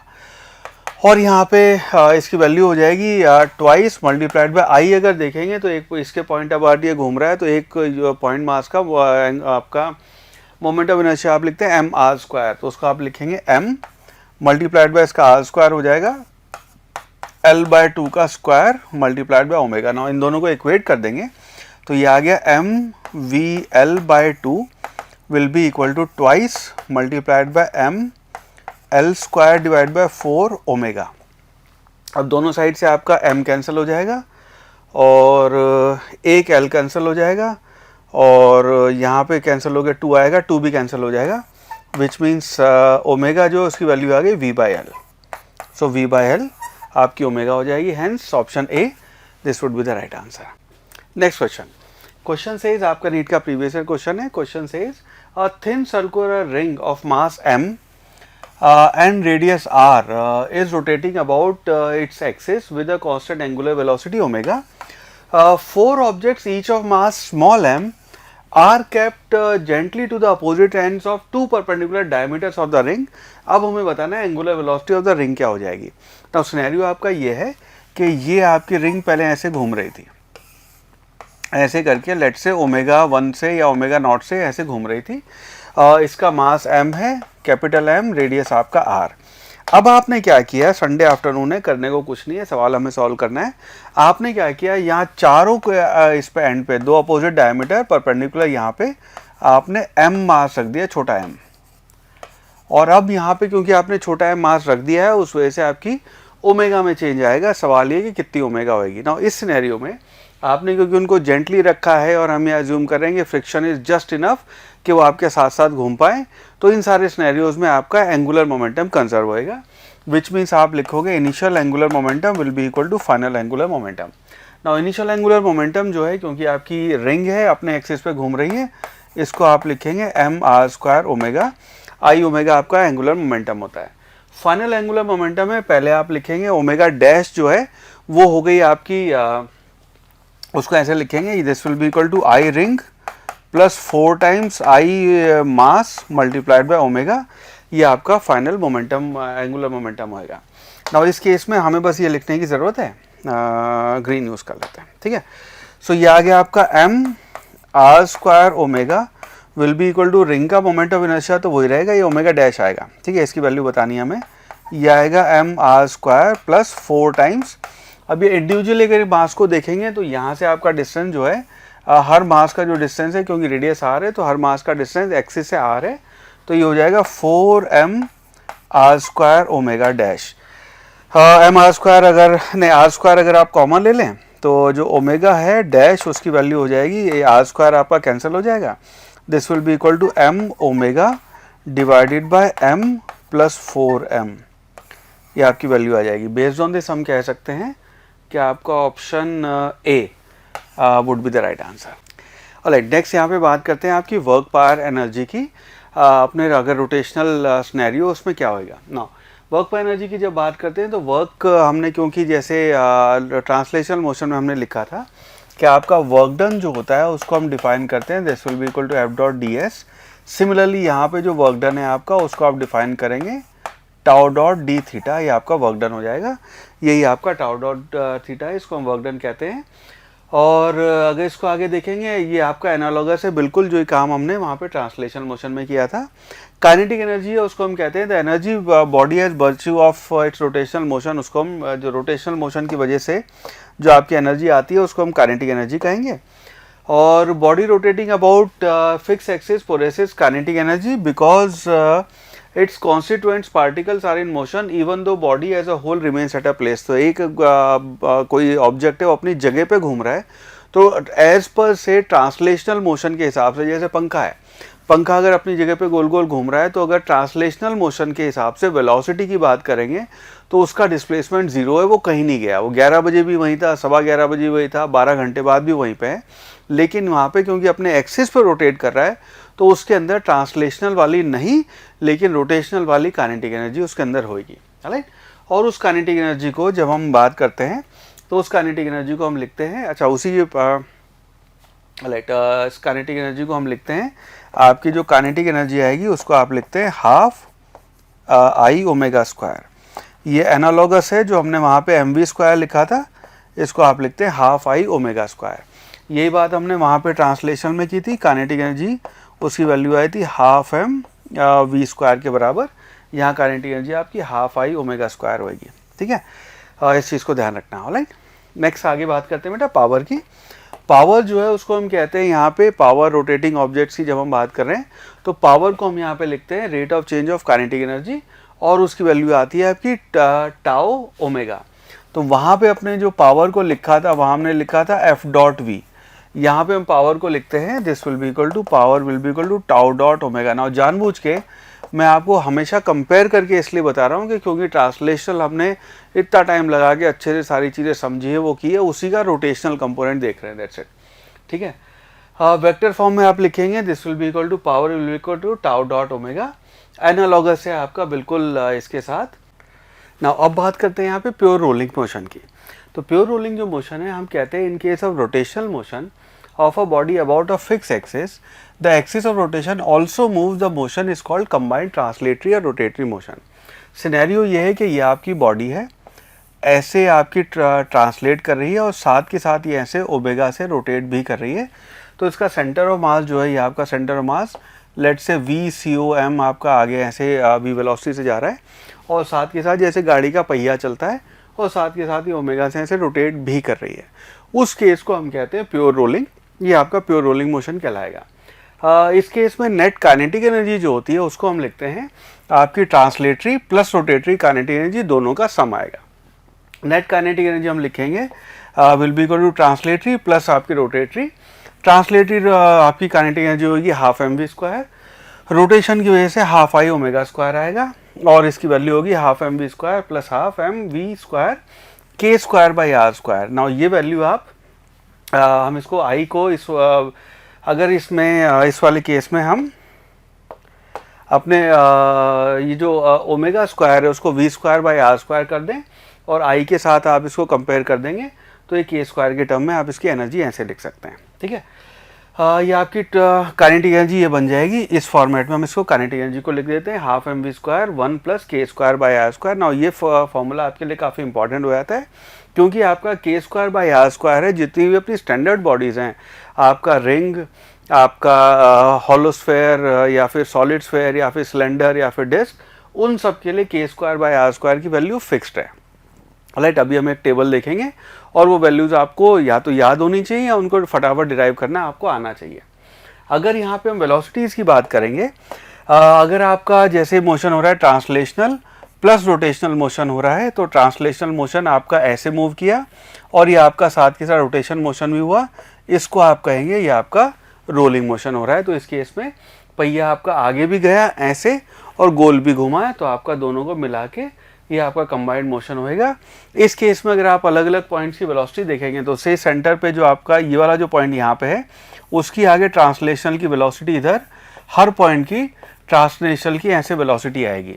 इस वाले पॉइंट को देखेंगे, यहाँ पे आपकी r ओमेगा पीछे की डायरेक्शन में आपकी वेलोसिटी आ रही होगी, ये आपकी रोटेशन की वजह से वेलोसिटी आएगी। और जो आपका एग्जैक्ट ये बॉटम मोस्ट पॉइंट है, उसकी वेलोसिटी ये और ये दोनों कैंसिल होके यहाँ पे नेट आपकी वेलोसिटी 0 आती है। तो हम ये कहते हैं प्योर रोलिंग के केस में आपका जो बॉटम मोस्ट पॉइंट है, जो पॉइंट आपका ग्राउंड से टच कर रहा है, वो हमेशा रेस्ट पे होएगा। राइट, इसी को आगे फर्दर देखेंगे तो हम यहाँ पे कहते हैं कि आपका रोलिंग विदाउट स्लिपिंग जो है, ये वाला motion, rolling motion may be treated as pure rotation. ये बड़ा इंटरेस्टिंग सा टॉपिक है। Rolling motion of a body may be treated as a pure rotation about an axis through point of contact of the same angular velocity omega. Now ये सवाल solve करने के लिए कुछ हम एक इंटरेस्टिंग पॉइंट यहाँ पे कहते हैं कि अगर आपका ये मान लीजिए डिस्क है, या फिर मान लीजिए आपका स्फेयर है, या ये आपका रिंग है, सिलेंडर है, कोई भी आपका ऑब्जेक्ट है, ये आपका आगे ट्रांसलेट किया, साथ के साथ आपका ओमेगा से रोटेट किया, हम इसको प्योर रोटेशनल मोशन में कन्वर्ट कर सकते हैं अबाउट दिस पॉइंट। इस पॉइंट के अबाउट ये इसका छोटा सा डेरिवेशन है, मैं करके आपको दिखा रहा हूँ यहाँ पे। इसको हम ही कह सकते हैं आपके pure calculation point of view से एक्चुअली हो नहीं रहा है ऐसा, बट इसको हम ऐसा ट्रांसफॉर्म कर सकते हैं कि ये मान लीजिए आपका पी पॉइंट है, इस पी पॉइंट के अबाउट ये अगर रोटेट करेगा प्योर रोटेशन मोशन, तो आपकी काइनेटिक एनर्जी वही आएगी जो इस सिनेरियो में आती है। ठीक है, तो नेट काइनेटिक एनर्जी हुई आपकी इन दोनों का सम, इसमें से आपने ओमेगा स्क्वायर कॉमन लिया, ये बचा I प्लस mr²। नाउ यहाँ पे अगर हम पैरेलल एक्सिस थ्योरम लगाएंगे तो I आपका इसके अबाउट है, और यहाँ पे अगर इस एक्सिस के अबाउट देखेंगे तो ये आपका IP बन जाएगा। ये आपका IP है, moment of inertia of rolling body about point of contact. तो ये बड़ा इंटरेस्टिंग रिजल्ट हो जाता है, आप इसको भी याद रख सकते हैं। तो आपका अब मोमेंट ऑफ इनर्शिया अगर इसको इस पॉइंट के अबाउट निकाल लेंगे, आप इसका पता है, इसका निकाल लेंगे, तो डायरेक्ट आप हाफ IP ओमेगा स्क्वायर से डायरेक्ट टोटल काइनेटिक एनर्जी भी निकाल सकते हैं। ठीक है, काफ़ी हैंडी होता है फॉर्मूला, इसको ध्यान रखना ही है। आगे ये आपकी टेबल है, इस टेबल में के स्क्वायर बाय आर स्क्वायर की वैल्यू और टोटल काइनेटिक एनर्जी की वैल्यू, और कई बार आपसे डायरेक्टली ये सवाल पूछे हुए, नीट में अभी आपसे 18-19 में सवाल पूछा था जहाँ पे आपको टोटल काइनेटिक एनर्जी और ट्रांसलेशनल काइनेटिक एनर्जी या फिर रोटेशनल और उसका रेशो पूछ लिया था आपसे। स्टैंडर्ड वैल्यूज़ हैं, ये वैल्यूज़ आपको याद होनी चाहिए या फिर इनको डिराइव करना आना चाहिए। मेरी सलाह होगी इसका आप एक बार स्क्रीनशॉट ले लें और इसको कंटेस्ट करके रखें, बड़ा इंपॉर्टेंट हो जाता है ये। रिंग के लिए अगर के स्क्वायर बाय आर स्क्वायर की वैल्यू देखेंगे 1 आएगा, डिस्क या सॉलिड सिलेंडर के लिए हाफ, इसके लिए 2/5 और इसके लिए 3/5 होता है आपके हॉलो स्फीयर के लिए। सिमिलरली उसकी ट्रांसलेटरी काइनेटिक एनर्जी सबकी हाफ एम वी स्क्वायर हो जाएगी, rotatory kinetic energy half M V square multiplied by K square by R square, या फिर इसको आप लिखेंगे हाफ आई ओमेगा स्क्वायर। उससे जब आप कैलकुलेट करेंगे और ओमेगा को V square by R square लिख देंगे, उससे कैलकुलेट करेंगे तो ये आपकी वैल्यूज हो जाएंगी 1/2, 1/4, 1/5 और 1/3। टोटल काइनेटिक एनर्जी इन दोनों का सम आएगा और ये आपकी परसेंटेजेस है, ये आपको ध्यान रखना होगा। रिंग के केस में आपकी ट्रांसलेशनल की परसेंटेज 50%, ये आपका 2/3, ये 71 और ये 60%। तो कई बार ऐसे भी सवाल देखे गए जिसमें आपको नीट में तो नहीं पूछा ऐसा, बट जेई में ऐसा सवाल पूछा था, for an object whose translatory kinetic energy is 66% of its total kinetic energy। अगर ऐसी बात कर रहे हैं तो 66 ये वाला हो गया। सो दैट मीन्स आप डिस्क या सॉलिड सिलेंडर का एग्जांपल लेके उसके ऊपर आप सवाल बना रहे हैं, तो ये अगर पहले निकालेंगे तो थोड़ा सा टाइम वहाँ पे वेस्ट हो जाता है, बट अगर ये डेटा याद रहेगा so it will help you lot. Alright, चलो आगे बढ़ते हैं। यहाँ पे rolling on a incline plane, again ये एक छोटा सा टॉपिक है और इस छोटे से टॉपिक पे सवाल बनते हैं, डायरेक्ट फॉर्मूले पे सवाल आते हैं। तो यहाँ पे इसके फॉर्मूले से आपको ध्यान रखने हैं कि अगर आपका रोटेशन मोशन ऐसा हो रहा है कि अभी तक हमने बात की थी यहाँ पे हम एक ऑब्जेक्ट ऐसे रखते थे और वो ऑब्जेक्ट आपका इंक्लाइन प्लेन पे ट्रांसलेट होके आता था, उसमें कोई रोटेशनल कंपोनेंट नहीं था। इस बार हम कर रहे हैं ऊपर एक स्फेयर है, डिस्क है या फिर आपके रिंग है या सिलेंडर है, उसको हमने रखा है और वो नीचे आपका जब आएगा तो वो रोटेट भी होएगा और ट्रांसलेट भी होएगा। उन दोनों के केसेस में velocity at the lowest point जो आती है, जब यहाँ पे पहुंचेंगे तो उसकी वैल्यू आ जाती है 2gh divided by 1 + k square by R square. Acceleration जो आता है वो आपका g sin theta divide by 1 + k square by R square. इसको आप ऐसे भी लिख सकते हैं, this will be equal to g sin theta divided by 1 + i divided by m R square. जो आपको याद रहे वो आपके लिए इंपॉर्टेंट फॉर्मूला है। इस वाले केस में हम ये भी कहते हैं कि अगर सिर्फ ट्रांसलेशनल मोशन होएगा उस केस में उसका रोटेशनल कंपोनेंट क्योंकि नहीं है तो आई की वैल्यू हम 0 रख देते हैं। तो आई की वैल्यू जो आप 0 रखेंगे तो उस केस में ये जो वैल्यू है ये आपकी आई की वैल्यू 0 रख के इसकी एक्सेलरेशन आपका g sin थीटा हो जाता है, क्योंकि यहाँ रोटेट कर रहा है तो 1 + i square by m r square का कंपोनेंट यहाँ पे ऐड हो जाएगा। नीचे आने का time 1/sin theta 2h/g 1 + k square by R square, ये आपका टाइम हो जाएगा नीचे आने का। ऑलराइट, नोटिस करना यहाँ पे आपकी जो वेलोसिटी है वो 1/k square 1 + k square by R square के अंडर रूट के इन्वर्सली प्रोपोर्शनल है। Acceleration 1/k square by R square के इन्वर्सली प्रोपोर्शनल है। टाइम अंडर रूट के उसके डायरेक्टली प्रोपोर्शनल है। ठीक है, सो ये आपको सॉल्व करने में, सवाल सॉल्व करने में हेल्प करेगा, इसको डेटा को याद रखना। एक और चीज़ है यहाँ पे, अगर इस तरह के बहुत कॉमन सवाल है कि 4 चीज़ें आपने ऊपर से नीचे छोड़ दी। रिंग मतलब हॉलो सिलेंडर, एक ही बात है। डिस्क या फिर सॉलिड सिलेंडर, हॉलो और सॉलिड स्फीयर, ये चारों चीज़ें अगर आपने ऊपर से नीचे एक साथ छोड़ी हैं उस केस में आपका सॉलिड स्फीयर सबसे पहले पहुंचेगा। फर्स्ट और लास्ट को अगर देखें तो सॉलिड स्फीयर सबसे पहले आएगा, उसका डिस्क, फिर हॉलो स्फीयर और रिंग आराम से सबसे बाद में आएगी। जब वो नीचे आएगी उस केस में आपका टाइम सबसे ज़्यादा होएगा बिकॉज उसकी वेलोसिटी भी सबसे कम होएगी, फॉर द सिंपल रीज़न कि उसका एक्सेलरेशन जो है वो सबसे कम आएगा यहाँ पे। ऑलराइट, इस चीज़ को ध्यान रखना। ऑलराइट, मूविंग ऑन, ये आपकी वेलोसिटी एक्सेलरेशन सबका वो है। मेरी सलाह होगी इसका स्क्रीनशॉट लेके अपने पास सेफ रख लो, ये आपको काम आएगा, हैंडी है, इसको याद रखना। ये आपकी जो वेलोसिटीज़ की वैल्यू है अगेन कैलकुलेट भी आप कर सकते हैं, k square by R square की अगर वैल्यू पता है और ये फॉर्मूला अगर आपको याद रहता है तो इससे आप डायरेक्ट कैलकुलेट भी कर सकते हैं, बट ये मैंने आपके लिए कैलकुलेट करके सारी एक जगह टेबुलर फॉर्मेट में रख दिया है। ठीक है, आगे बढ़ते हैं। Right, motion of connected masses, again एक छोटा सा टॉपिक है, इसके फॉर्मूले याद रह जाए तो कोई बुराई नहीं है। अगर कनेक्टेड मासेज इस तरह का सिनेरियो है कि आपका ऊपर आई इसका मोमेंट ऑफ इनर्शिया है और नीचे आपका मास है। अब पहले तो आपका मास जो होता था वो मास हम ऊपर से नीचे अगर सिर्फ गिराएंगे जी एक्सेलेरेशन से आएगा। लेकिन इस केस में वो ऊपर वाली बॉडी को भी रोटेट करेगा, m नीचे भी आएगा। इस केस में टेंशन इतनी होती है आपकी और ये वेलोसिटी होएगी, आपका एक्सेलेरेशन होएगा। और इसको ध्यान रखना, यहाँ पे ए आई जो है, ये आई आपका इसका मोमेंट ऑफ इनर्शिया है और नीचे जो आपका एम आर स्क्वायर है वो इसका मास है। Right, so this is how you can calculate आपका टेंशन क्या होगी। डायरेक्ट इन फॉर्मूले से आप कर सकते हैं। इन सब का एक डेरिवेशन है, क्लास में हम इसको करते हैं, लेकिन अब इस क्रैश कोर्स के लिए मैं आपको सिर्फ फॉर्मूले याद करवा रहा हूँ। राइट, चलो आगे बढ़ते हैं। Time period of a compound pendulum, again compound pendulum है, इसकी बात तो वैसे एसएचएम में होती है, बट क्योंकि यहाँ पे मोमेंट ऑफ इनर्शिया की बात हो रही है इसलिए हम वो करते हैं। तो टाइम पीरियड जो आप है कंपाउंड पेंडुलम का, उसको लिखते हैं 2 pi under root I divided by C. C I आपका मोमेंट ऑफ इनर्शिया है, सी आपका टॉर्शनल कांस्टेंट है, और यहाँ पे इसको जो हम कैलकुलेट करते हैं तो यहाँ पे आई बाय सी के इक्वलेंट यहाँ पे एल बाय जी हो जाता है, और एल जो है आपका वो आएगा L square divide by K square divide by L, और एल आपका यहाँ पे distance of centre of mass from point of suspension है, और के आपका रेडियस ऑफ जायरेशन है about a parallel axis passing through centre of mass. ये आपकी कुछ जो स्टैंडर्ड सिनेरियोज हैं उसके सेंटर आपके कंपाउंड पेंडुलम के कुछ टाइम पीरियड की वैल्यूज हैं, इनको भी आप स्क्रीनशॉट लेके रख सकते हैं, हैंडी हो जाएगा आपके लिए। ऑलराइट, नेक्स्ट क्वेश्चन 2019 का आप सवाल सॉल्व करते हैं। 2019 के नीट के एग्जाम का सवाल है। Question says a disc of radius 2 metre and mass 100 kg rolls on a horizontal floor. Center of mass has a speed of 20 meter per second. How much work is needed to stop it? ये आपका scenario है कि जहाँ पे आपके disc है जिसका radius दिया हुआ है, मास दिया हुआ है, और उसका सेंटर ऑफ मास का आपको एक्सेलेरेशन भी दिया हुआ है।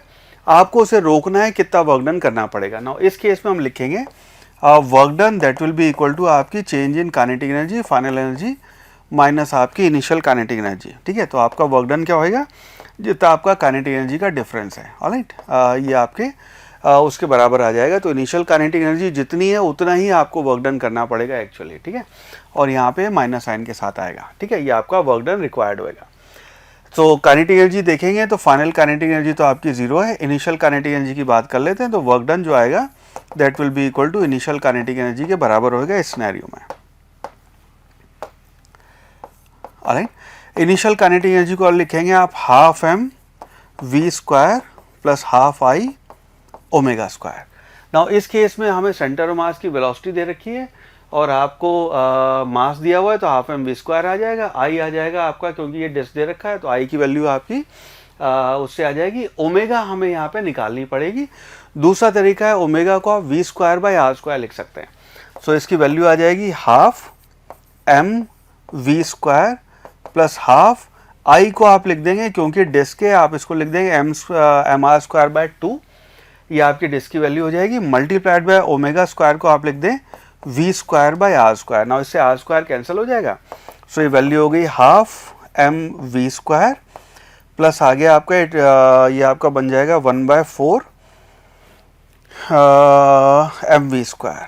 ठीक है, और इनको ऐड करके हाफ और ये वो ऐड करके ये बन जाएगा आपका 3/4 एम वी स्क्वायर। ना एम की वैल्यू पता है हमें, वी की वैल्यू पता है, ऐड करके आपका आंसर आ जाएगा। तो वर्क डन जो होएगा that will be equal to 3 divide by 4 multiplied by M, M अपने को दिया हुआ 100 kilogram, multiplied by V, V की वैल्यू अपने को दी हुई 20, सो 20 का स्क्वायर। ना इसको जब आप सॉल्व करेंगे सो ये वैल्यू होगी 3 मल्टीप्लाइड बाय ये बनेगा आपका 400 मल्टीप्लाइड बाय 100 डिवाइडेड बाय 4। तो इसको जब आप सॉल्व करेंगे 4 कैंसिल होके ये आ गया 3 मल्टीप्लाइड बाय 10⁴ इतने जूल का वर्क डन चाहिए होगा आपको। सो बेस्ड ऑन दिस हम ये कह सकते हैं, ये अपनी जो वैल्यू आ जाएगी work done, this will come out to be 30 kilo joule. Hence option C would be our final right answer. Next question 2018 के नीट के एग्जाम का सवाल है।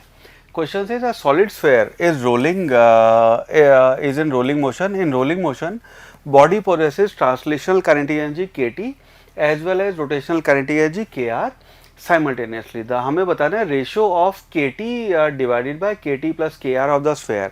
मैंने जो भी आपको टेबल दिखाई थी उस टेबल में इसका आंसर वहाँ पे लिखा हुआ है। अगर आपको टेबल याद है तो 5/7 would be the right answer. But एक बार यहाँ इसको डिराइव करके देख लेते हैं, ये डेटा आपको याद होना चाहिए 4 नंबर बिना मेहनत के आ जाएंगे फटाफट आप, और जो टाइम बचेगा और सवाल सॉल्व करने में बिता सकते हैं। तो यहाँ पे अगर आपका सॉलिड स्फेयर है तो सिनेरियो ये कि आपका सॉलिड स्फेयर है, ये आगे ट्रांसलेट भी कर रहा है और साथ के साथ आपका रोटेट भी कर रहा है।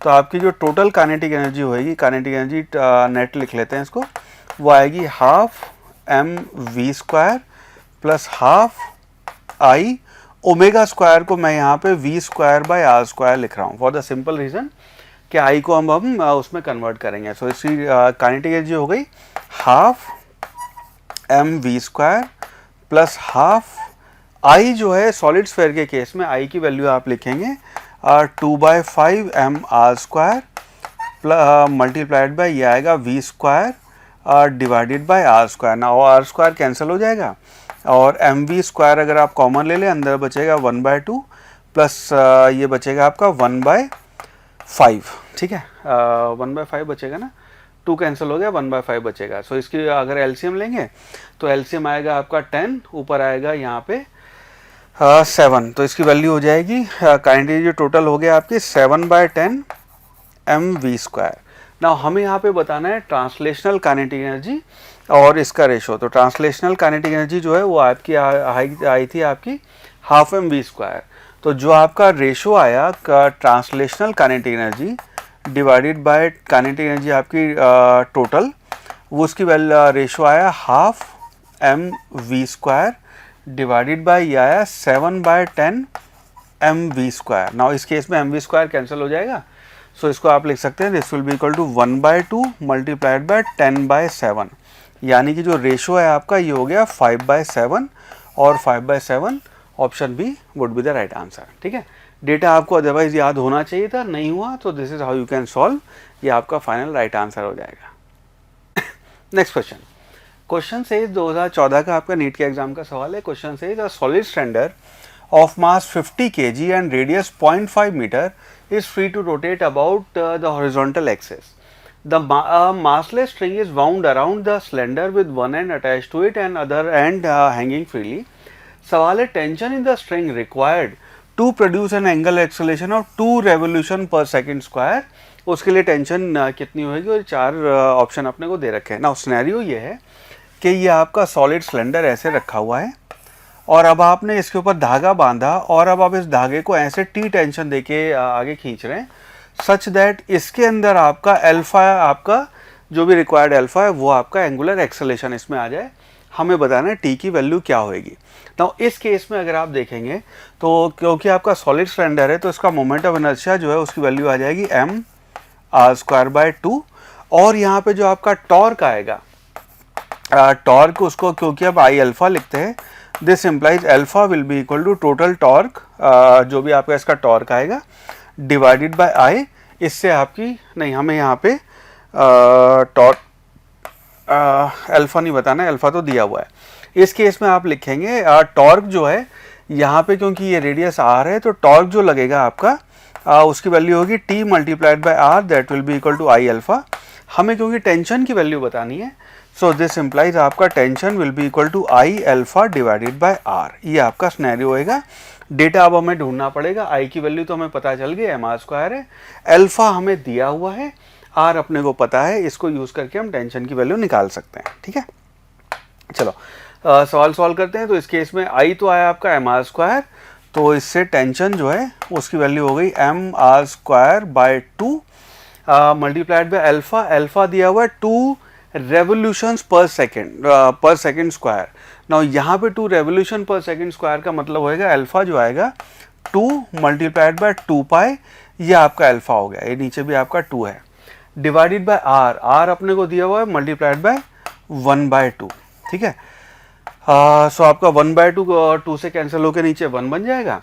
सो टेंशन जो उसकी वैल्यू आ गई m की वैल्यू दी हुई है अपने को 50 kilogram multiplied by R, R की वैल्यू है 1/2 का स्क्वायर मल्टीप्लाइड बाय ये हो गया 2 × 2, 2 multiplied by 2 multiplied by pi.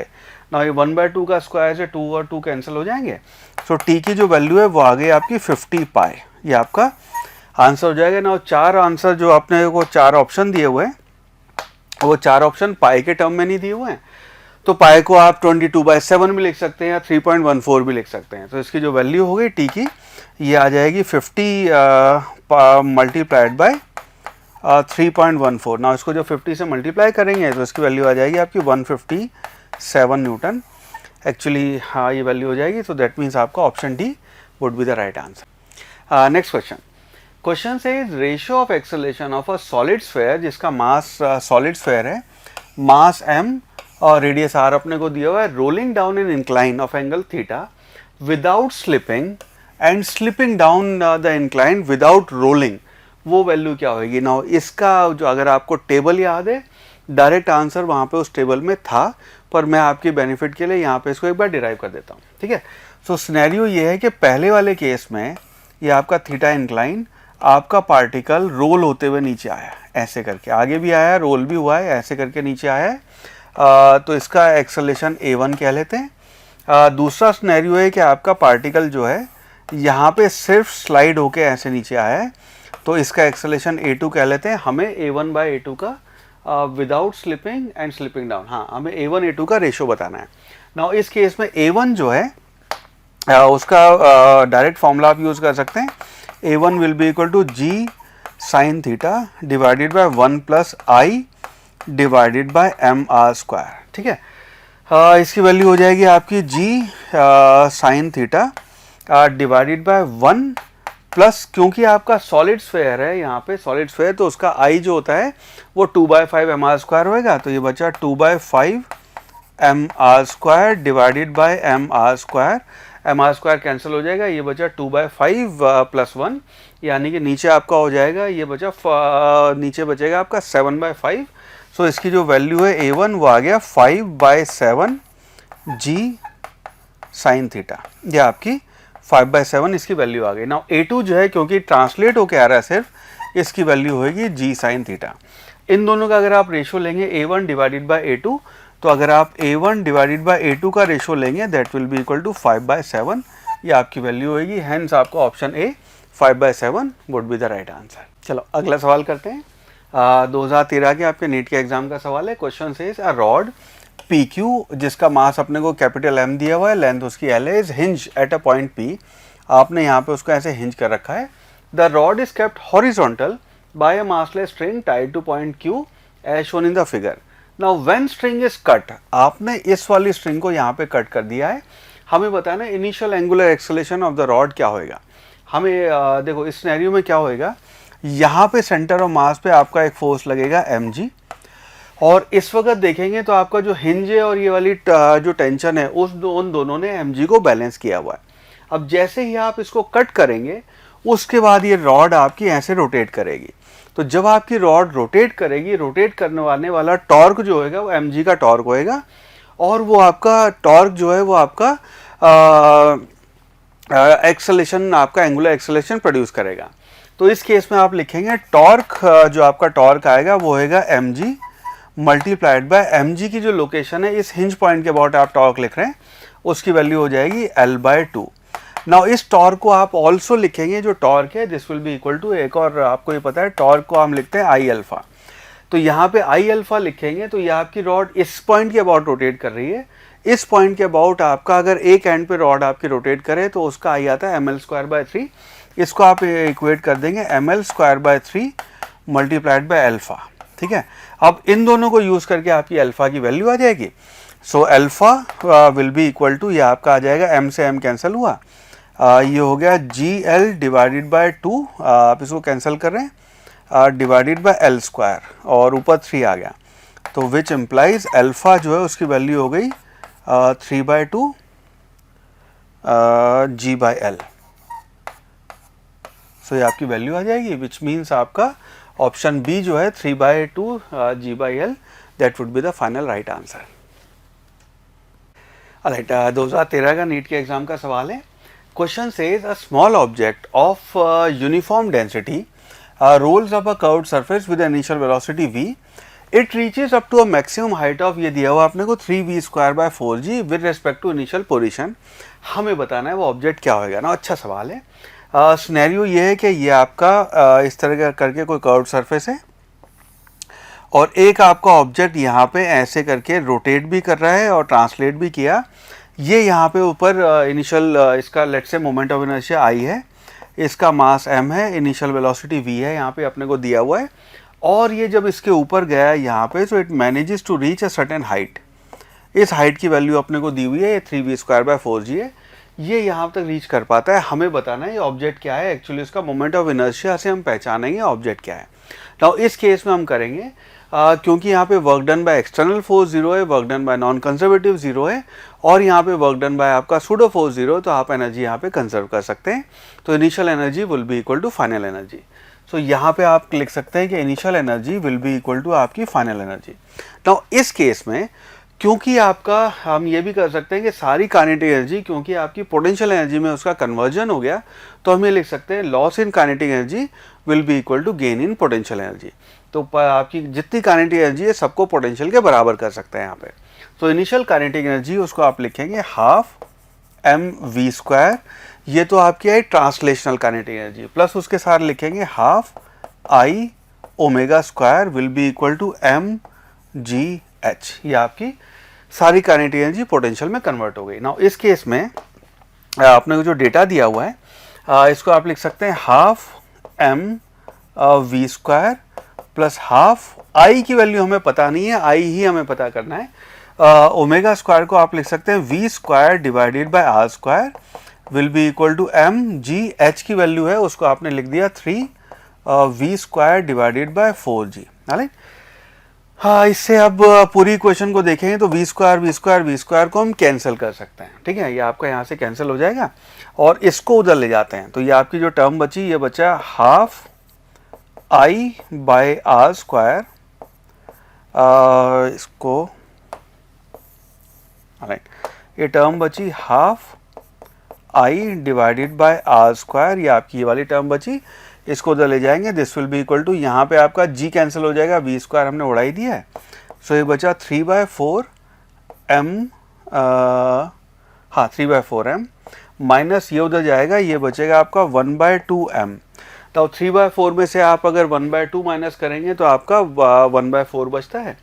सो आपकी इक्वेशन बन गई half I by r² is equal to 1/4 m।